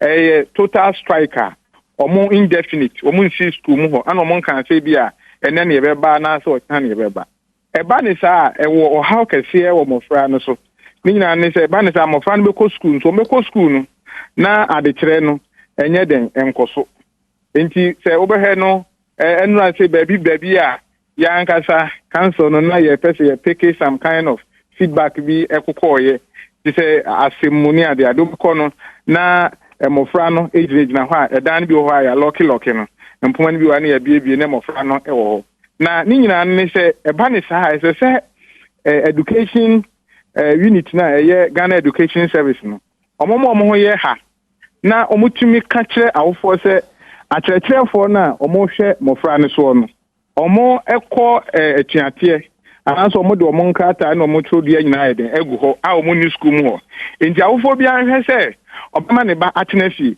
nanso sabre no ankoba ne sa omo ayɛ ne sɛ headmasters no enhwɛ mofra ne so obehɛ na headmasters ni bi wɔ hɔ kora no so a omo so join these teacher unions no enti ono so ntimi defy the directives ayɛ den aba no enti ye no eba ne say ya de timi hard pa kase so he na pra eni sa ne mofrai atichi ti say ofra kwa kwotena school for almost an opa na wotwe kopime bi adumienu another say no miensa na teacher ni bi anche na de ne mofra ne na mabonten a edi sunsan so bebre ba mofra na abrabo ma ye nyina ye den ye nim enti na say wo kasa baby a haya kakra enti na school so no yentumo ho because say usha uko school ba ko bi ema ubenya akyerɛkyerɛfo ebi anipa aduanan aduonum a ehwe mofra ebi a ahanu anaase ahasa so ana kyerɛ headmaster na ohwe teacher for no so no omo oyɛ ba akopɛ anaase mienu tani pa mienu pɛ no omo nsantimi nkata nyamiani enhwɛ sa mofra ahanu anaase ahasan yɛ den ɛso enti ubehu ne sɛ de oha bebre betima ayɛ den aba enti aba ni say na say Ghana Education Service for e ka kire enya akukuduro eni boase totimi be ba bonten de beto awofo ni Ghana fo nyina anim ni say e teacher for na omo ye ne omo wo contract no omo no say omo ma adwuma biem e san say bi aba ko minu bi a omo hwe omo nsa anye den enkan enti no ma obi aba enye den enko school pimo say amofra no ebetumi aye den na say teacher for no be say abo mo na so bi enye ni sa edipra eni eniema ahoro bi a ensem fata betimi aye den aba because they say mo fa no kwa no mo hye a teacher for no na ase no ana ko si sen na sa abre teacher for nye den eni ho ana obetimi de wani a kire na ebetimi aye den asi sa eni yemfa wonsi ha na mpanifo GES ne omo behia na fe yahwe de bekwa akosi bia na ene nkwana wie ye ne chena no de ne ate asem foforo nti ye da asem so na mo so monko so ankyere mofra no so ade e o private ho bia na nyame atoto ye nsem ne de man mo ba private schools no na de ko ye de ano de nti ye da nti ora eno kwasi jetua ya wo ye executive director da Ghana National Council of Private Schools ena yete no enkano na mame fa birthday wish we entum na yankuye nim ye do mo sepa wo nyina ka ho binti na Adom TV ye gina ye na so santi happy birthday nko ema senam ama amwa senam ama amwa on na ye CEO eda 6th July Ventures ano nti happy birthday nko ema ama Sanam ama Amwa CEO da 6th July Ventures. Happy birthday. Way free Wodrofo pa ho Steve Pedersen our Kolebu Teaching Hospital. Steve Pedersen ho and our day bro. Happy birthday ko Emfa Emmau. Afe happy birthday so nkoma Diana Tete. Our work pon. Ai nyame enshow. Nyame nyo kese papa pon ne pon no. Yana fumani so. We jene ne twa to nteno ye pon. Aha, anti happy birthday nkoma Diana Tete. Work pon. If Ebenezer na say Eben Sabote ho our joy business and always show a happy birthday. We Yadamwa say papa na me sponsors in show ACBM Piwak Natural Health. Wabuna kofa 3P garlic mixture no aba Piwak Natural Health. Omo 3P garlic mixture and ne garlic also visual so into menwe inti aye juice form and na obi eno no bi onim de garlic ye wo de pedua no mu de bia na nse ache wo nan no wonsa Mr. Omoja ni flow yi ti se onom 3P garlic mixture bia unse moja no e flow kama papa enema bebre wo emfaso wo garlic mu nti ye de aye juice de na so wanum bi e de amaye fresh 0248 928 824 0248 928 824 and 0201 000 021 0201 000 021 na one Piwak Natural Health for Eddie Nkomo St. Andrew Senior High School. Obatan awosha MCCS obada sutifie unya school manu a ana so pesa so Sunday school no na de school papa ene foforo mu a St. Andrew Senior High School ya obode no ho na day so e wo courses ni nyina no St. Andrews for so HRB Care Kit toothpaste so nkradru a ye de twitwi wo mo sen anopa ene anwumre abatan mesrew se wo na wo antwitwi osi anopa ne anwumra wo ba ne de fasha ase be ka ne ho wo antwitwi ne sen abon se na ne sen no de bia na kaka ha wo madwen dia yo se jemekutu na ya akra no so kaka ne sen nyina ye week ya twitwi ne sen anopa ne anwumre kidi ministry of no so na no frɛ me se wo ba ne mpa aduane ano aduro ni onya kidi ministry of ne bi no mu a nso didi kama na nso atimi ada na akra no so aye kama fefefe se adwumako yinti na mtimi kire adwam ne mpanifo ahodo yi edi enkomote ye do ma se wa oje bre share me pa wo Facebook no ene YouTube no nyame hira mo ye da mo ase na nyame ya dom nso efia da se de anopa yi ahomachi ye ka kire mo no people's cry no ba wusun ne misun o se ye bohwa na ban na kona sum na otie ye nti we ye bekwa aboso kan na fe ya kohwe de ye koso ewo ho o masetena mu se ye tu o mo no omo call na omo ba akosi sai san komo no IMF nso aba mu yise spare parts niam boarding pa niam boarding o ka ki kura se na so koya tazin o ha ne akiri system no wan ede nintini na ebedi ho komo ne ahwe ko ye befa so na niam mu atimi agogo nti ye fiada sisa machines ni nyina ne akwa abuso kan wo ha ye beba ho nti manan nye wo yikura se munim de etimi ye da mo ase papa nti enkomo no de ha na mede besie pensem mu no ne braso o man hene kwabna sante se ben ayekrado na asomfo no so beba a umba bedi enkomo afade ekoso yi ho ti mafide no koso na ha ensesa no kra osesa no pokwa kotie die nti mo afide ne na Adom TV midi de afia amankwa tamaklo edase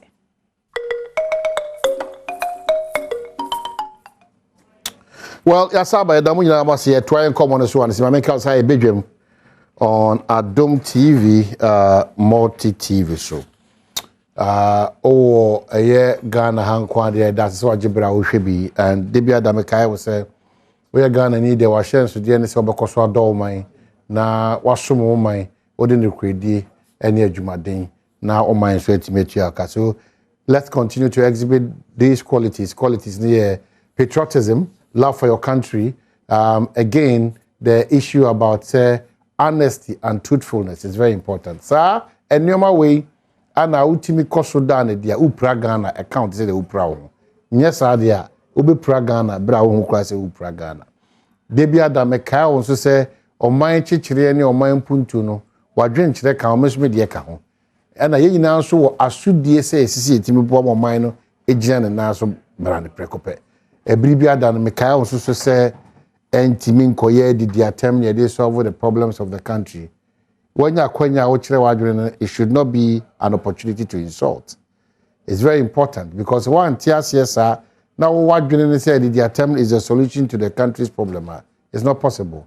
Afe hunu nso se wo ye mfato ho bia no nso a hunu se wo so kasa mfato ho no bi. Ti se wo ye dwadini we sanchoni, wo ya obi a wo ya manyosem, obi a wo public service mu bia no. De wo ye bia na wo complain. That's why I say wo tino nsa we na e 9 nyina e hwe so.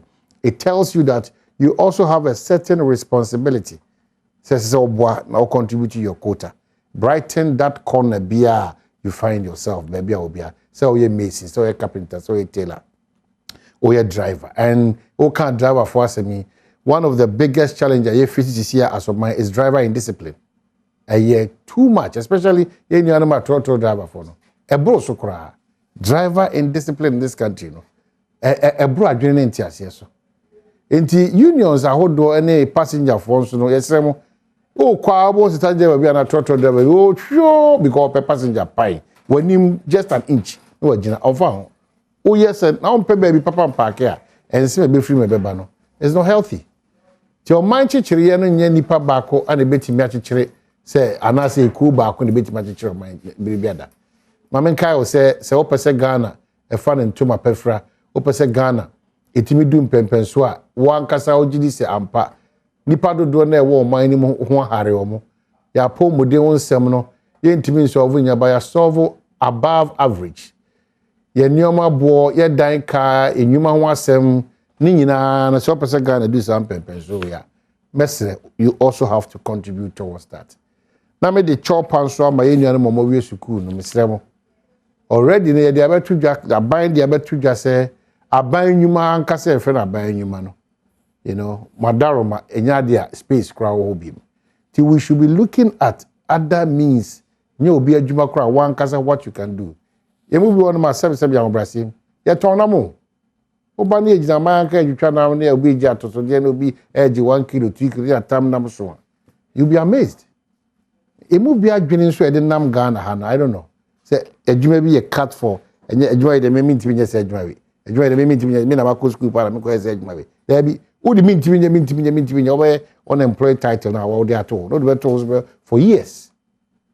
Timisre adwuma boni bia ni ho a etise kro no adwuma boni bia ni etise kro no adwuma boni bia ni ho a etise kro no nti whilst you are still looking for opportunities there o person original online so brand no there are still opportunities around you mesre ye ko suku say ye ginimdie ama nimdie no so aboa ya ma yetimi dia nyoma ba akpo no I know that it will be tough and it is tough.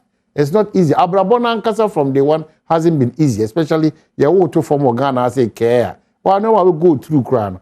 Ghana and Guania at age 6, 7, 8, now I just so I find Abrabona you'll be association. It's so sad. 6, 7, 8, now 10 crown now 10, 14, 15 days. I don't know what years more than able to pay on your own. It's a tough beginning. So we changing that story now. Your contribution, my contribution, our truthfulness, your truthfulness, my truthfulness, my patriotism for the country, your patriotism for the country, your love for the country, my love for the country. That collective responsibility, and you make me hold those at the top of affairs, helm of affairs. No, you make me hold you more responsible. Said ye be ya, obi pass or be man paying, or be a swap for, or be a machine engineer. The perception that any time or carry unya akwanya or public or service is an opportunity to make money. Only in this country will be a DC and a MC, MP and a president and a minister. Ye boshri. Ishre do na dwene say or confess it be baby any hono de aba me na edidi amen. Instead of osomo adane say edidi amen. So we also put pressure and we are fighting corruption at the same time. We also don't want to do things that will get us away from South Sudan. In your offices are equity corruption. And so emoha. You will nipa or mining in charge, so on discipline, or my ensure no my enforcers say they've been compromised. Sa nipa ya e mining ma ya boama sinto we abano. It should say in such a bit but I hear the same old things. Timestre, where we have gotten to and where we are heading towards as a country, we can turn around a lot of negativities and make it positive. It depends on your mindset and your orientation. It depends. It's not about your party. It's not about your brother. It's not about your sister. It's about the country, Ghana. Timesre obia wo a certain responsibility e kopim baby. Na afei policy makers no etimi aboy. Tibiri bia da me bana me kai wo ya me kai wo se ujiri se amanyo kuo bi anani pe kuo bi na be ma wo hye asesa. That's a big lie. One kasa obe dada ho. You need to help yourself so that you also contribute towards or mind no say the new equal. It's important. Timesre o mind chichiriye no enye nipekuo bi na odo ne akoto say we buy no ama mesika ana we buy only in this country we share no profit say the sika should be bottom onye adwuma bi ama no it's also the sika should be bottom o my makacho why fro ni papa no only nipa o che sika sa keke they don't need results they don't and it's unfortunate how I see ye nyoma no ya anye careful enema bibiri bejinsem itimese ye koye ni no mama ehwe na ye ntoto ye no bi na ye continue nka ye ho say we only have one Ghana where we have to continuously exhibit those values of patriotism, of love, of honesty and truthfulness. Be a proud Ghanaian, so help me God. Ye kwaba, ye ba beto enkomo.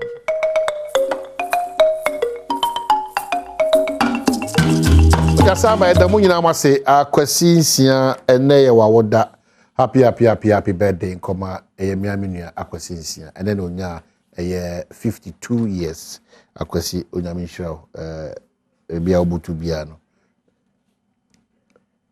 na ka sa akwasi akwara happy birthday nkoma akwasi nsia ne ho na efe wanyini ne ho na efe nti akwasi President in charge, so you don't have a choice. So bibia be ko kama ma. Akwasi be ho adwuma dia ma. Come. Yaba back. This is the first time I'm here, Member of Parliament for Gomoa West, Richard John Mensah. Washa White, the meaning say, said the government in waiting till Washa White knows it.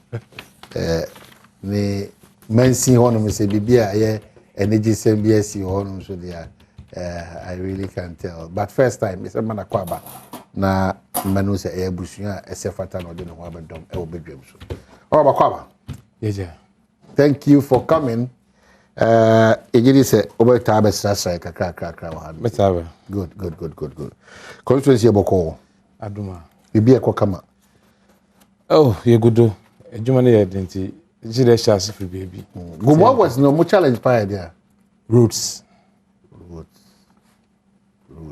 Abayba wa try kakra bi so ye 1 2 bi o before election nyuma bi aban ne chance but unfortunately what to abawi ni nyina no ebi contractors ni obi free site for non payment what pay who the enti omomba I have actually maybe people and people menye one kasa omu nyina no ma mediachi akohwe sikasem omu raise certificate even the major road in Apam Junction to the ramp and even the contractor no mo penyin as a country president came to my office because every time me friend na me ko until na buy be chechire mu there sikasem so aban tua uska another certificate I will raise with you and they will go back to site but what check here for sector minister as I speak now within the week in the sector minister answer questions even on the floor on the same road issues but matching and ben one they were my assurance there that payment to be recorded that was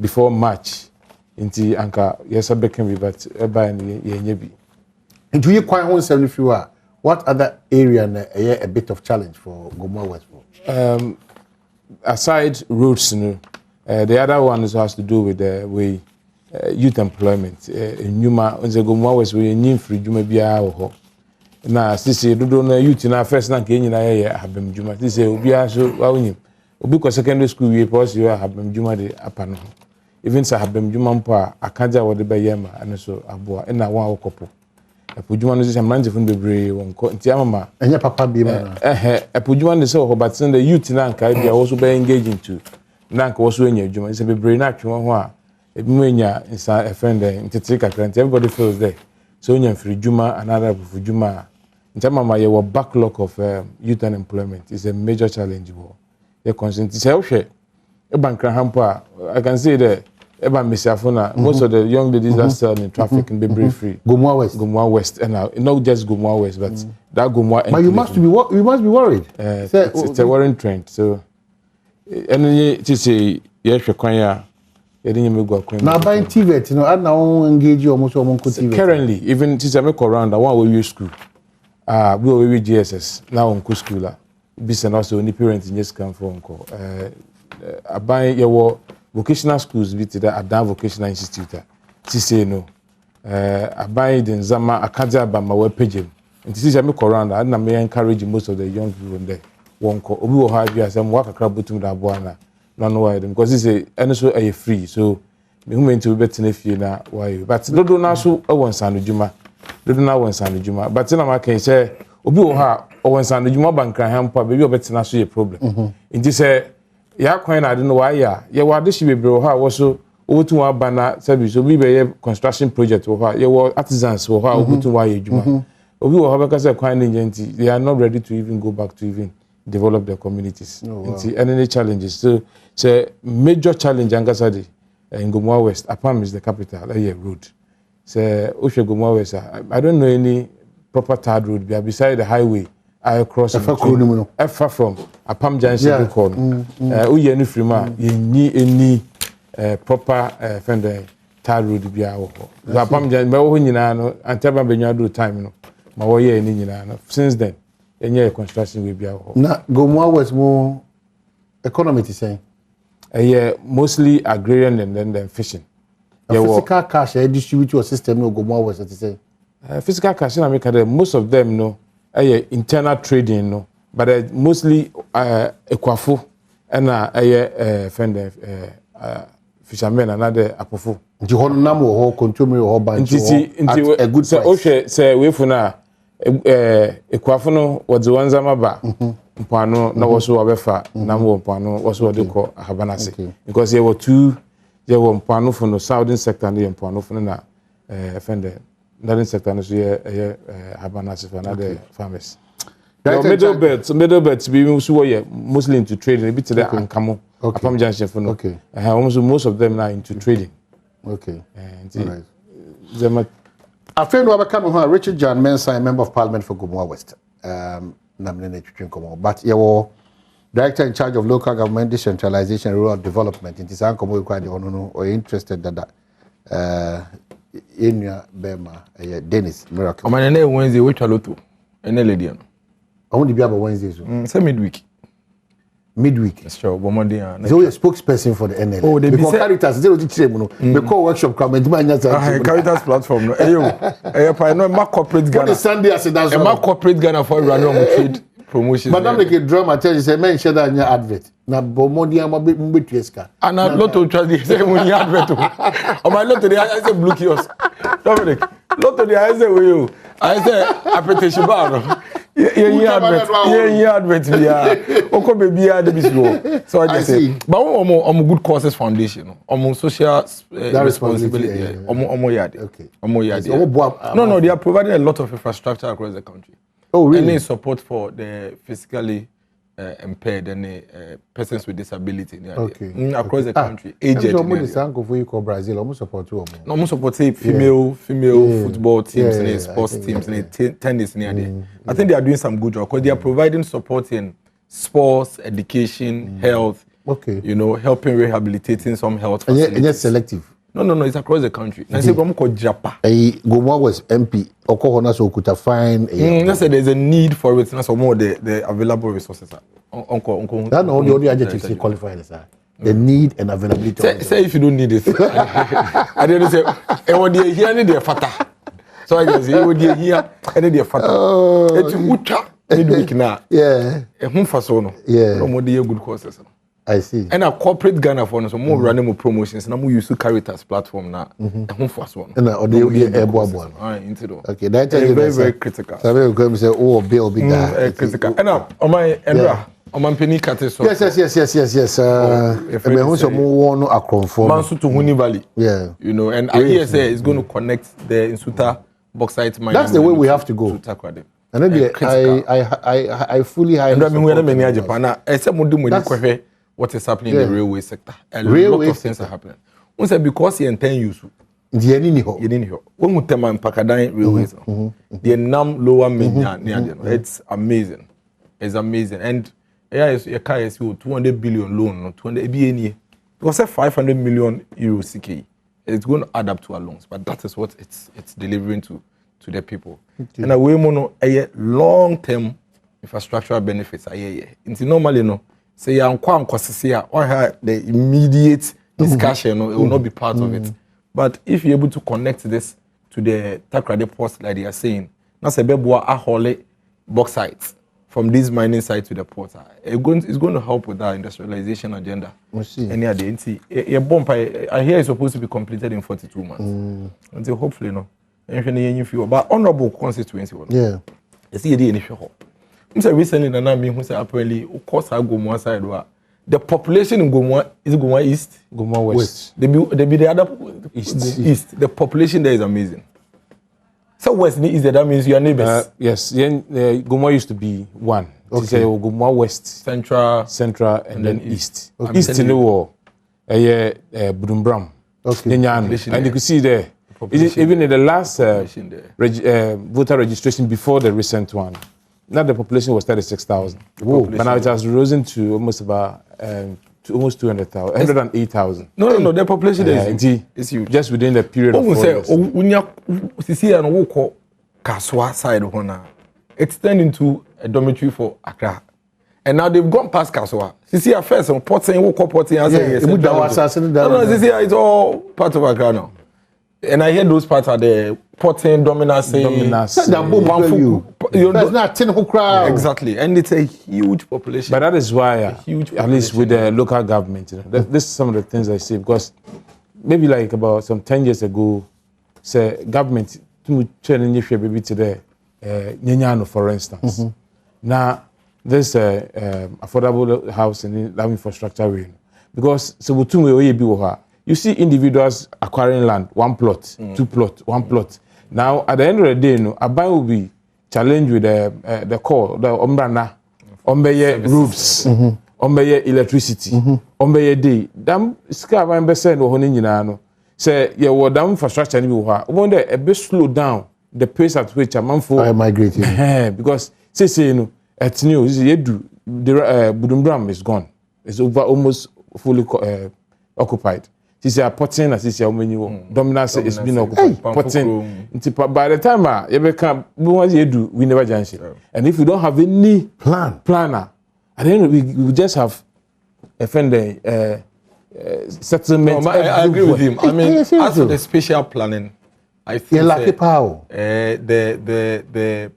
assemblies there should take it up. Especially I don't know assemblies in Sebi to call Miami Bia. Your specifics. Kumasi na mewo say ohene ba kwa hye na na sasi na so no ubesi dan a o the plan no e ba be kire no problem ba kwa ewo and say I'm not holding breath for the assembly. Yeah. But your land tenure system can see another matter. Oba be say no chief owns land. The lands are owned by families. Inti wo no embrane say wo ton asase a e say wo plan also. Now the plan about district assembly, there's a secretariat. No more physical planning unit. No more say, oh, plan our for our land. No. Fit into the special plan now. Because they do our land, but land now what on? Only demarcated to be a hospital for the district. It is demarcated to be a school for the district. It may be your land, but you cannot sell it for residential purposes. But I say it turn for residential purposes because of the plan. But at the end, it belongs to families. It will say, you see that baby. Obekono we see ewie o fana court only building permit and one send back and forth. Sometimes you have to bring some of these buildings and these structures down there. The land tenure system it's owned by individuals, by families who do not want to conform by a friend is saying the plans that are available in the district. But I think that recently there are a few things that are being done, especially to build the capacity of these assemblies. There's some discussion going on for assemblies in Greater Accra to look at these spatial planning issues. But I think my comment can say it's not only just these assemblies. this special planning, this building permits, I mean, personally, I've always had one problem with even how to acquire building permits. And I think we have to use time I have shared that law now.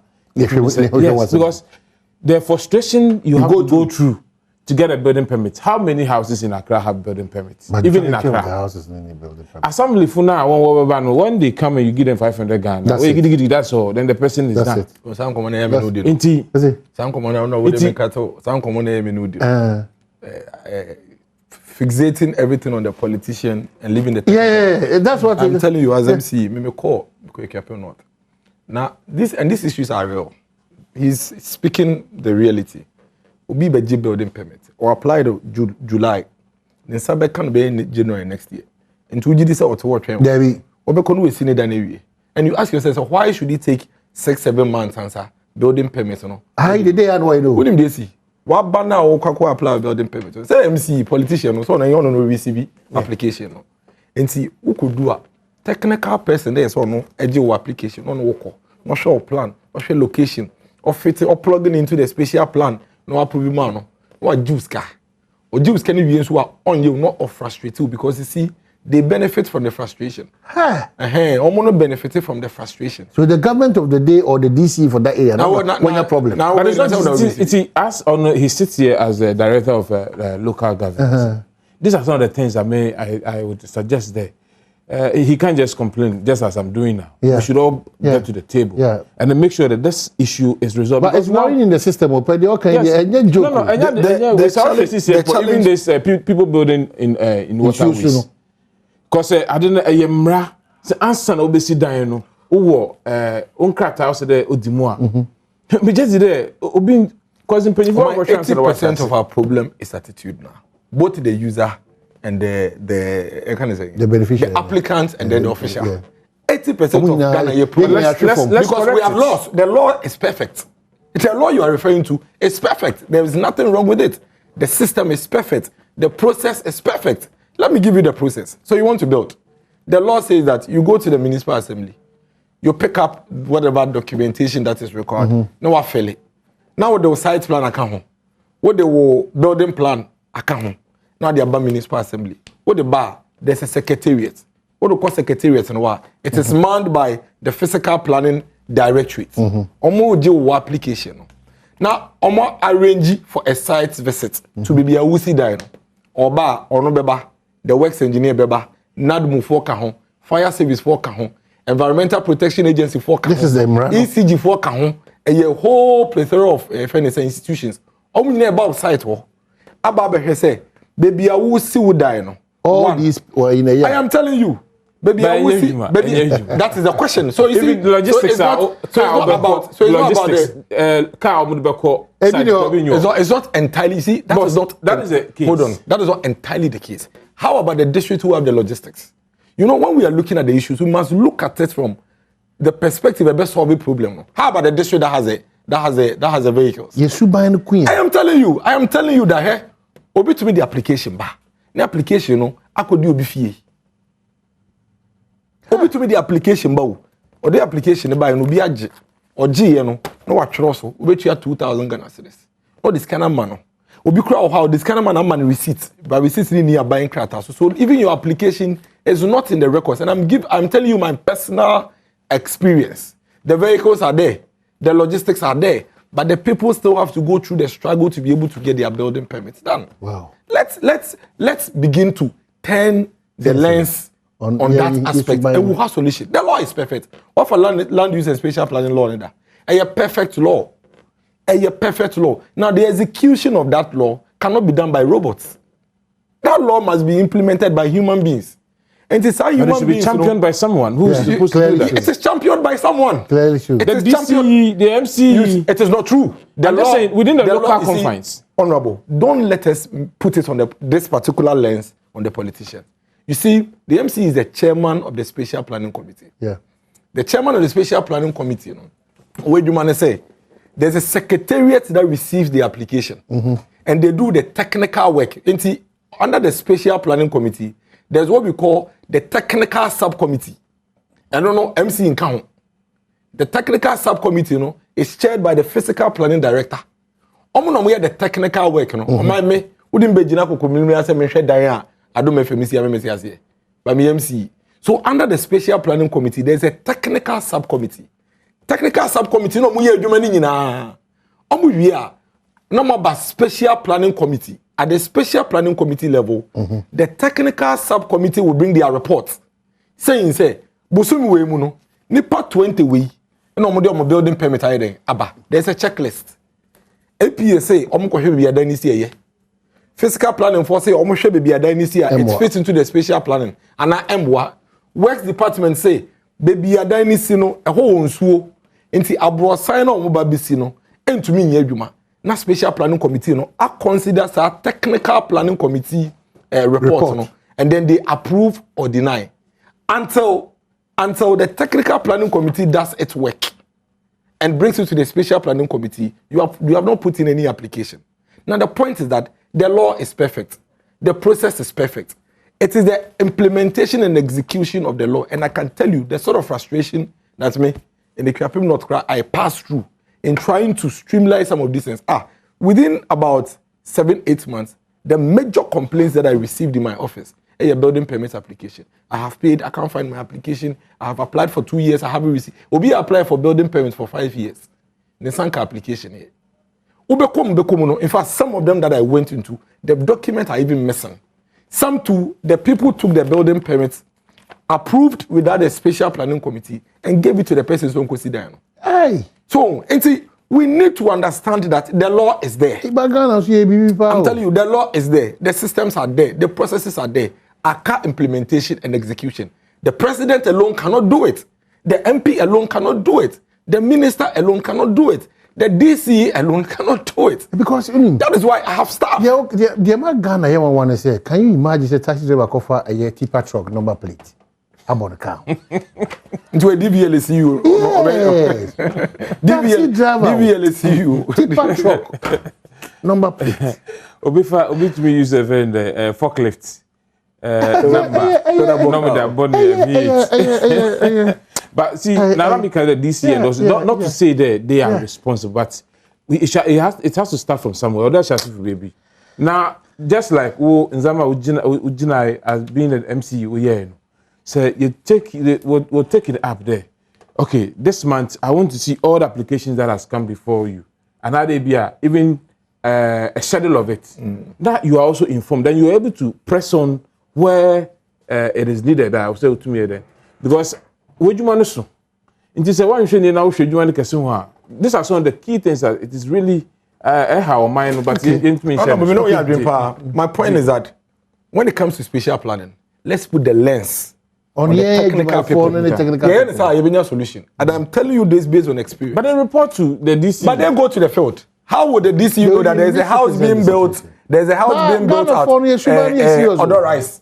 We are DC. I will go more west. Almost sit down be a Palm Secondary School. Once in a while be a no. Now one ko obi adwuma ne se ono be kwakwohwe. I report to exactly make there. Ebia, they should report on the in schedules. They be this are what you but when you start but where you free. But the question is, majority of us we are dishonest. I'm telling you, we are dishonest. We should be able to put in place mechanisms because we can't say that. No, but one more example of Emra. I am on the Environment, Science and Technology Committee. So I am just speaking on this issue. So you know, I know that, and these are issues. One issue people are having pie. We are talking about revenue. The kind of revenue what system? This the building permits, but to my assembly.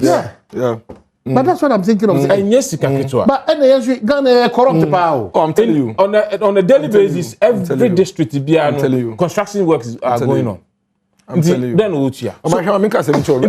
boss, I think that I was talking about the Arabia. Sikana wajino, it might be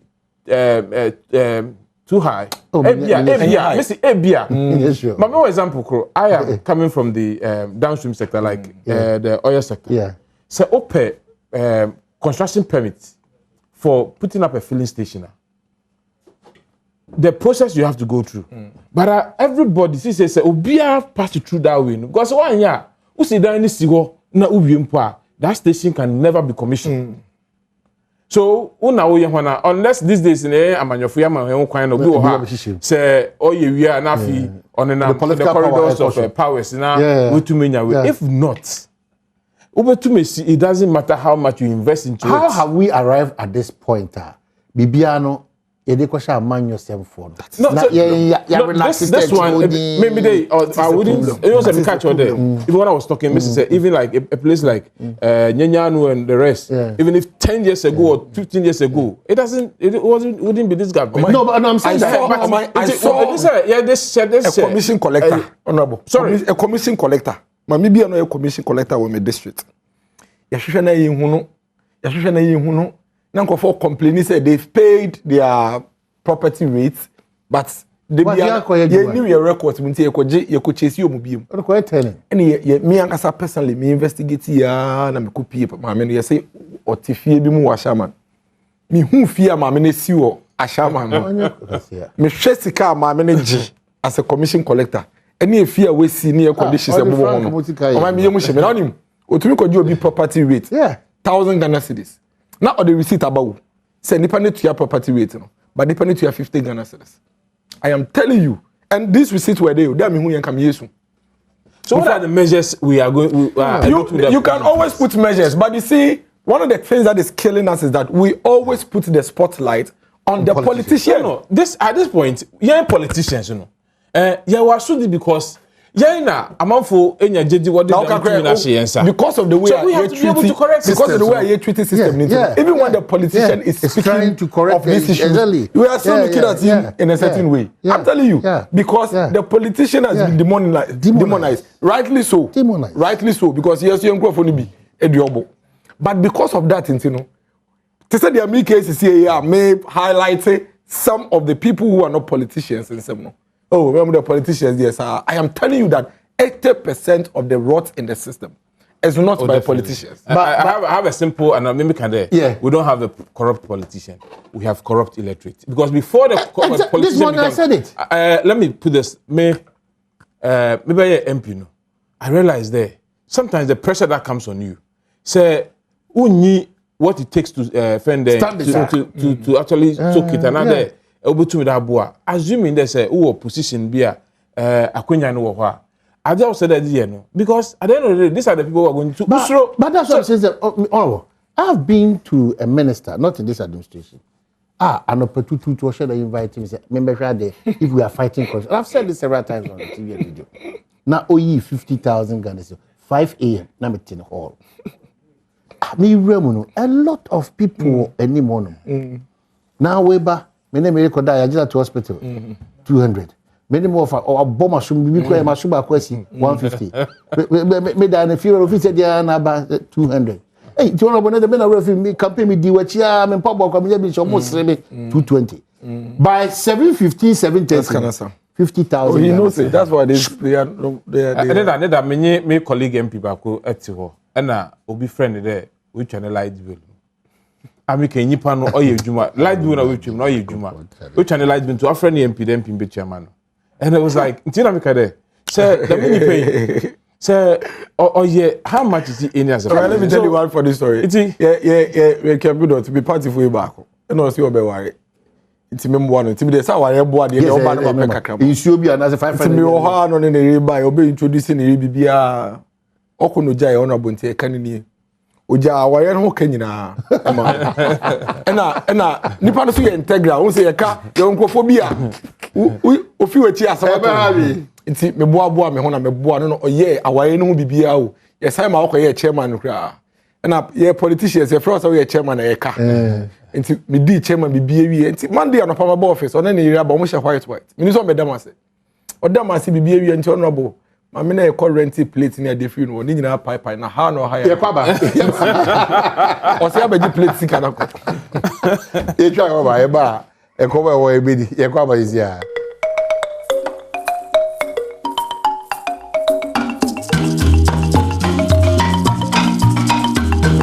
Well, we are back. Lots of the text messages, they are very interested in the conversation that we are having. I think you said now, yes, you play a key role in whatever we do for mining development.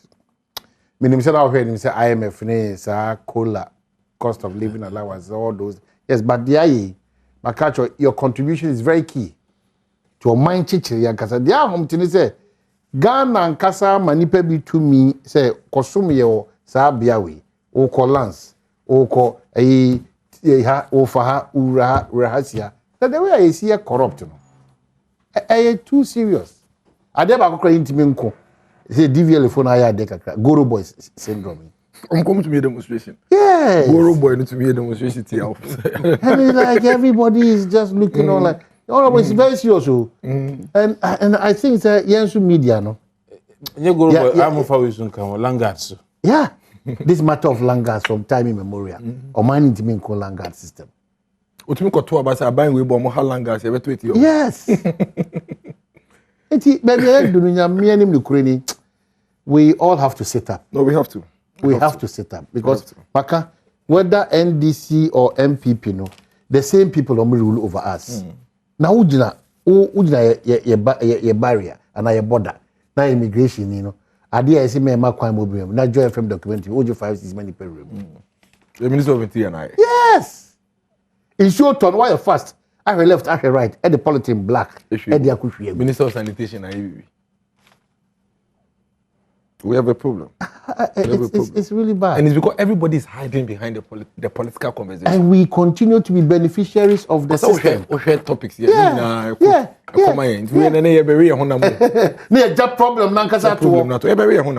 Yeah, that's what we are coming to do. I think that me personally, I don't believe in those political fight on national matters. No. We should be very dispassionate about our political stance and just talk to issues. Because I think I can say, we are the teacher for you. So I'm not surprised that other people because if also 20%. Which be bad next 20%. Neutrality allowance. Because politicians now say, that's what I'm always saying, you know, like we always hide. Neutrality. Anyway, I will just prescribe 1 or 2 before Ghana now because the mood there, woman, there are a lot of misrepresentations, misinterpretations, and all those things.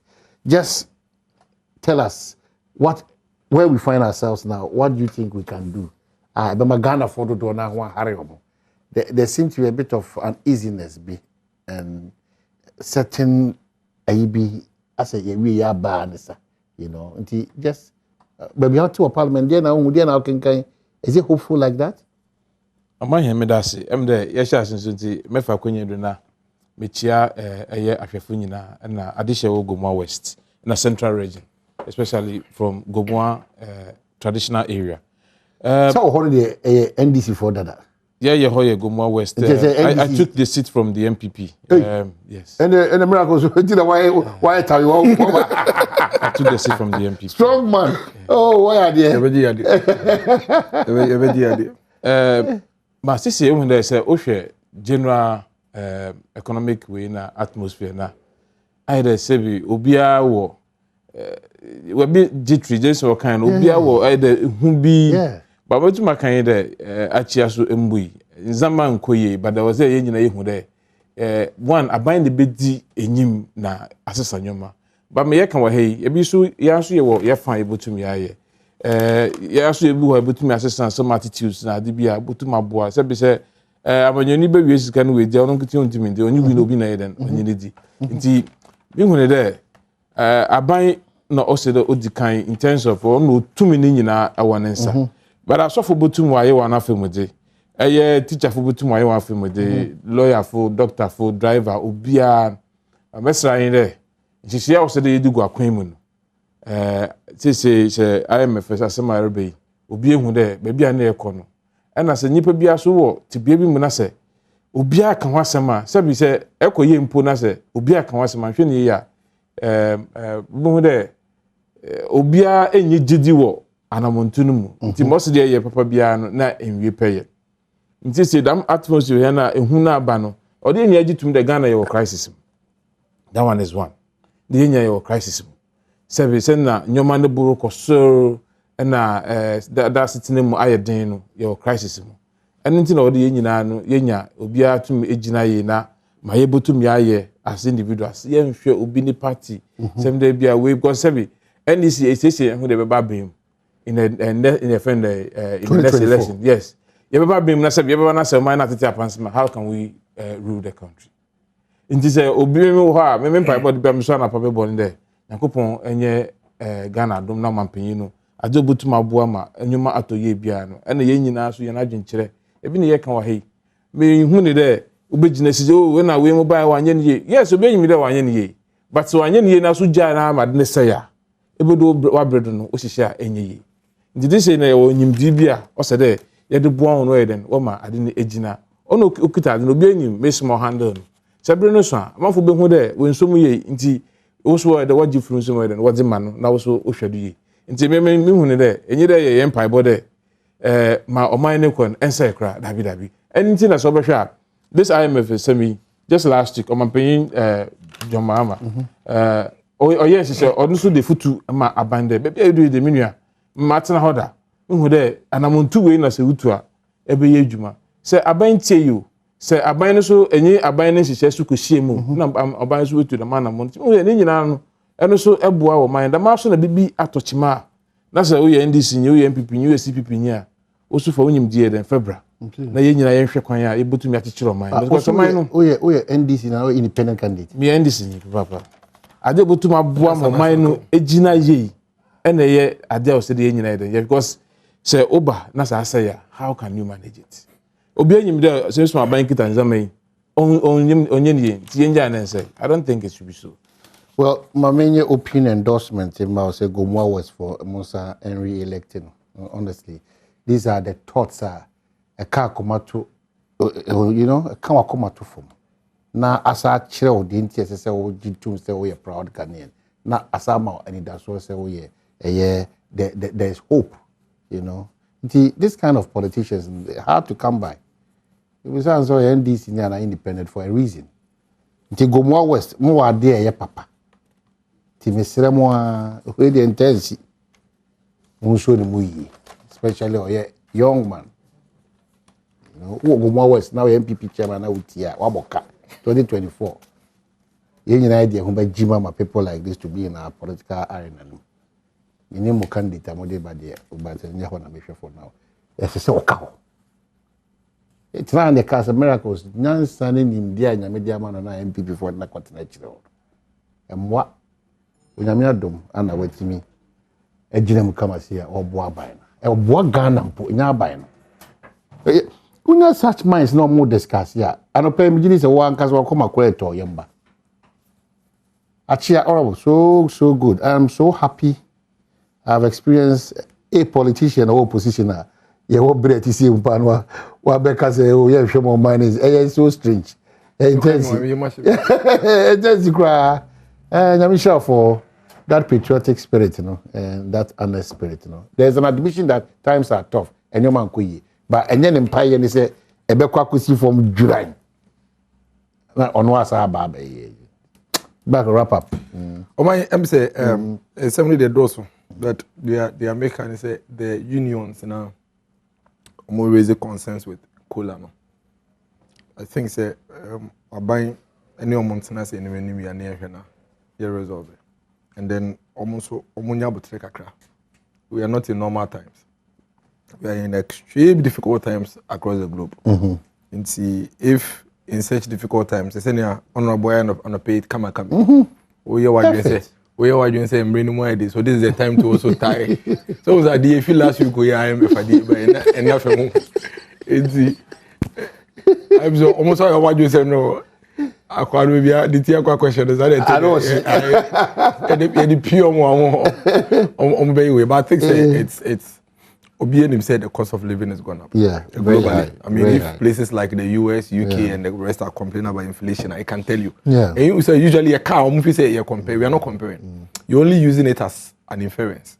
These are more countries as I say cultural struggle. They say crampo, cultural struggle. They say that tells you say I'm part. But encourage sadie no so achi.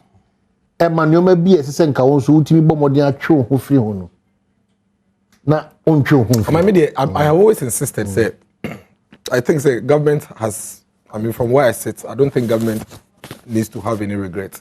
Okay. Because almost every single thing I buy we are here from 2017 is in the interest of the people. Okay. And every single resource government is gone into alleviating the plight of the poor.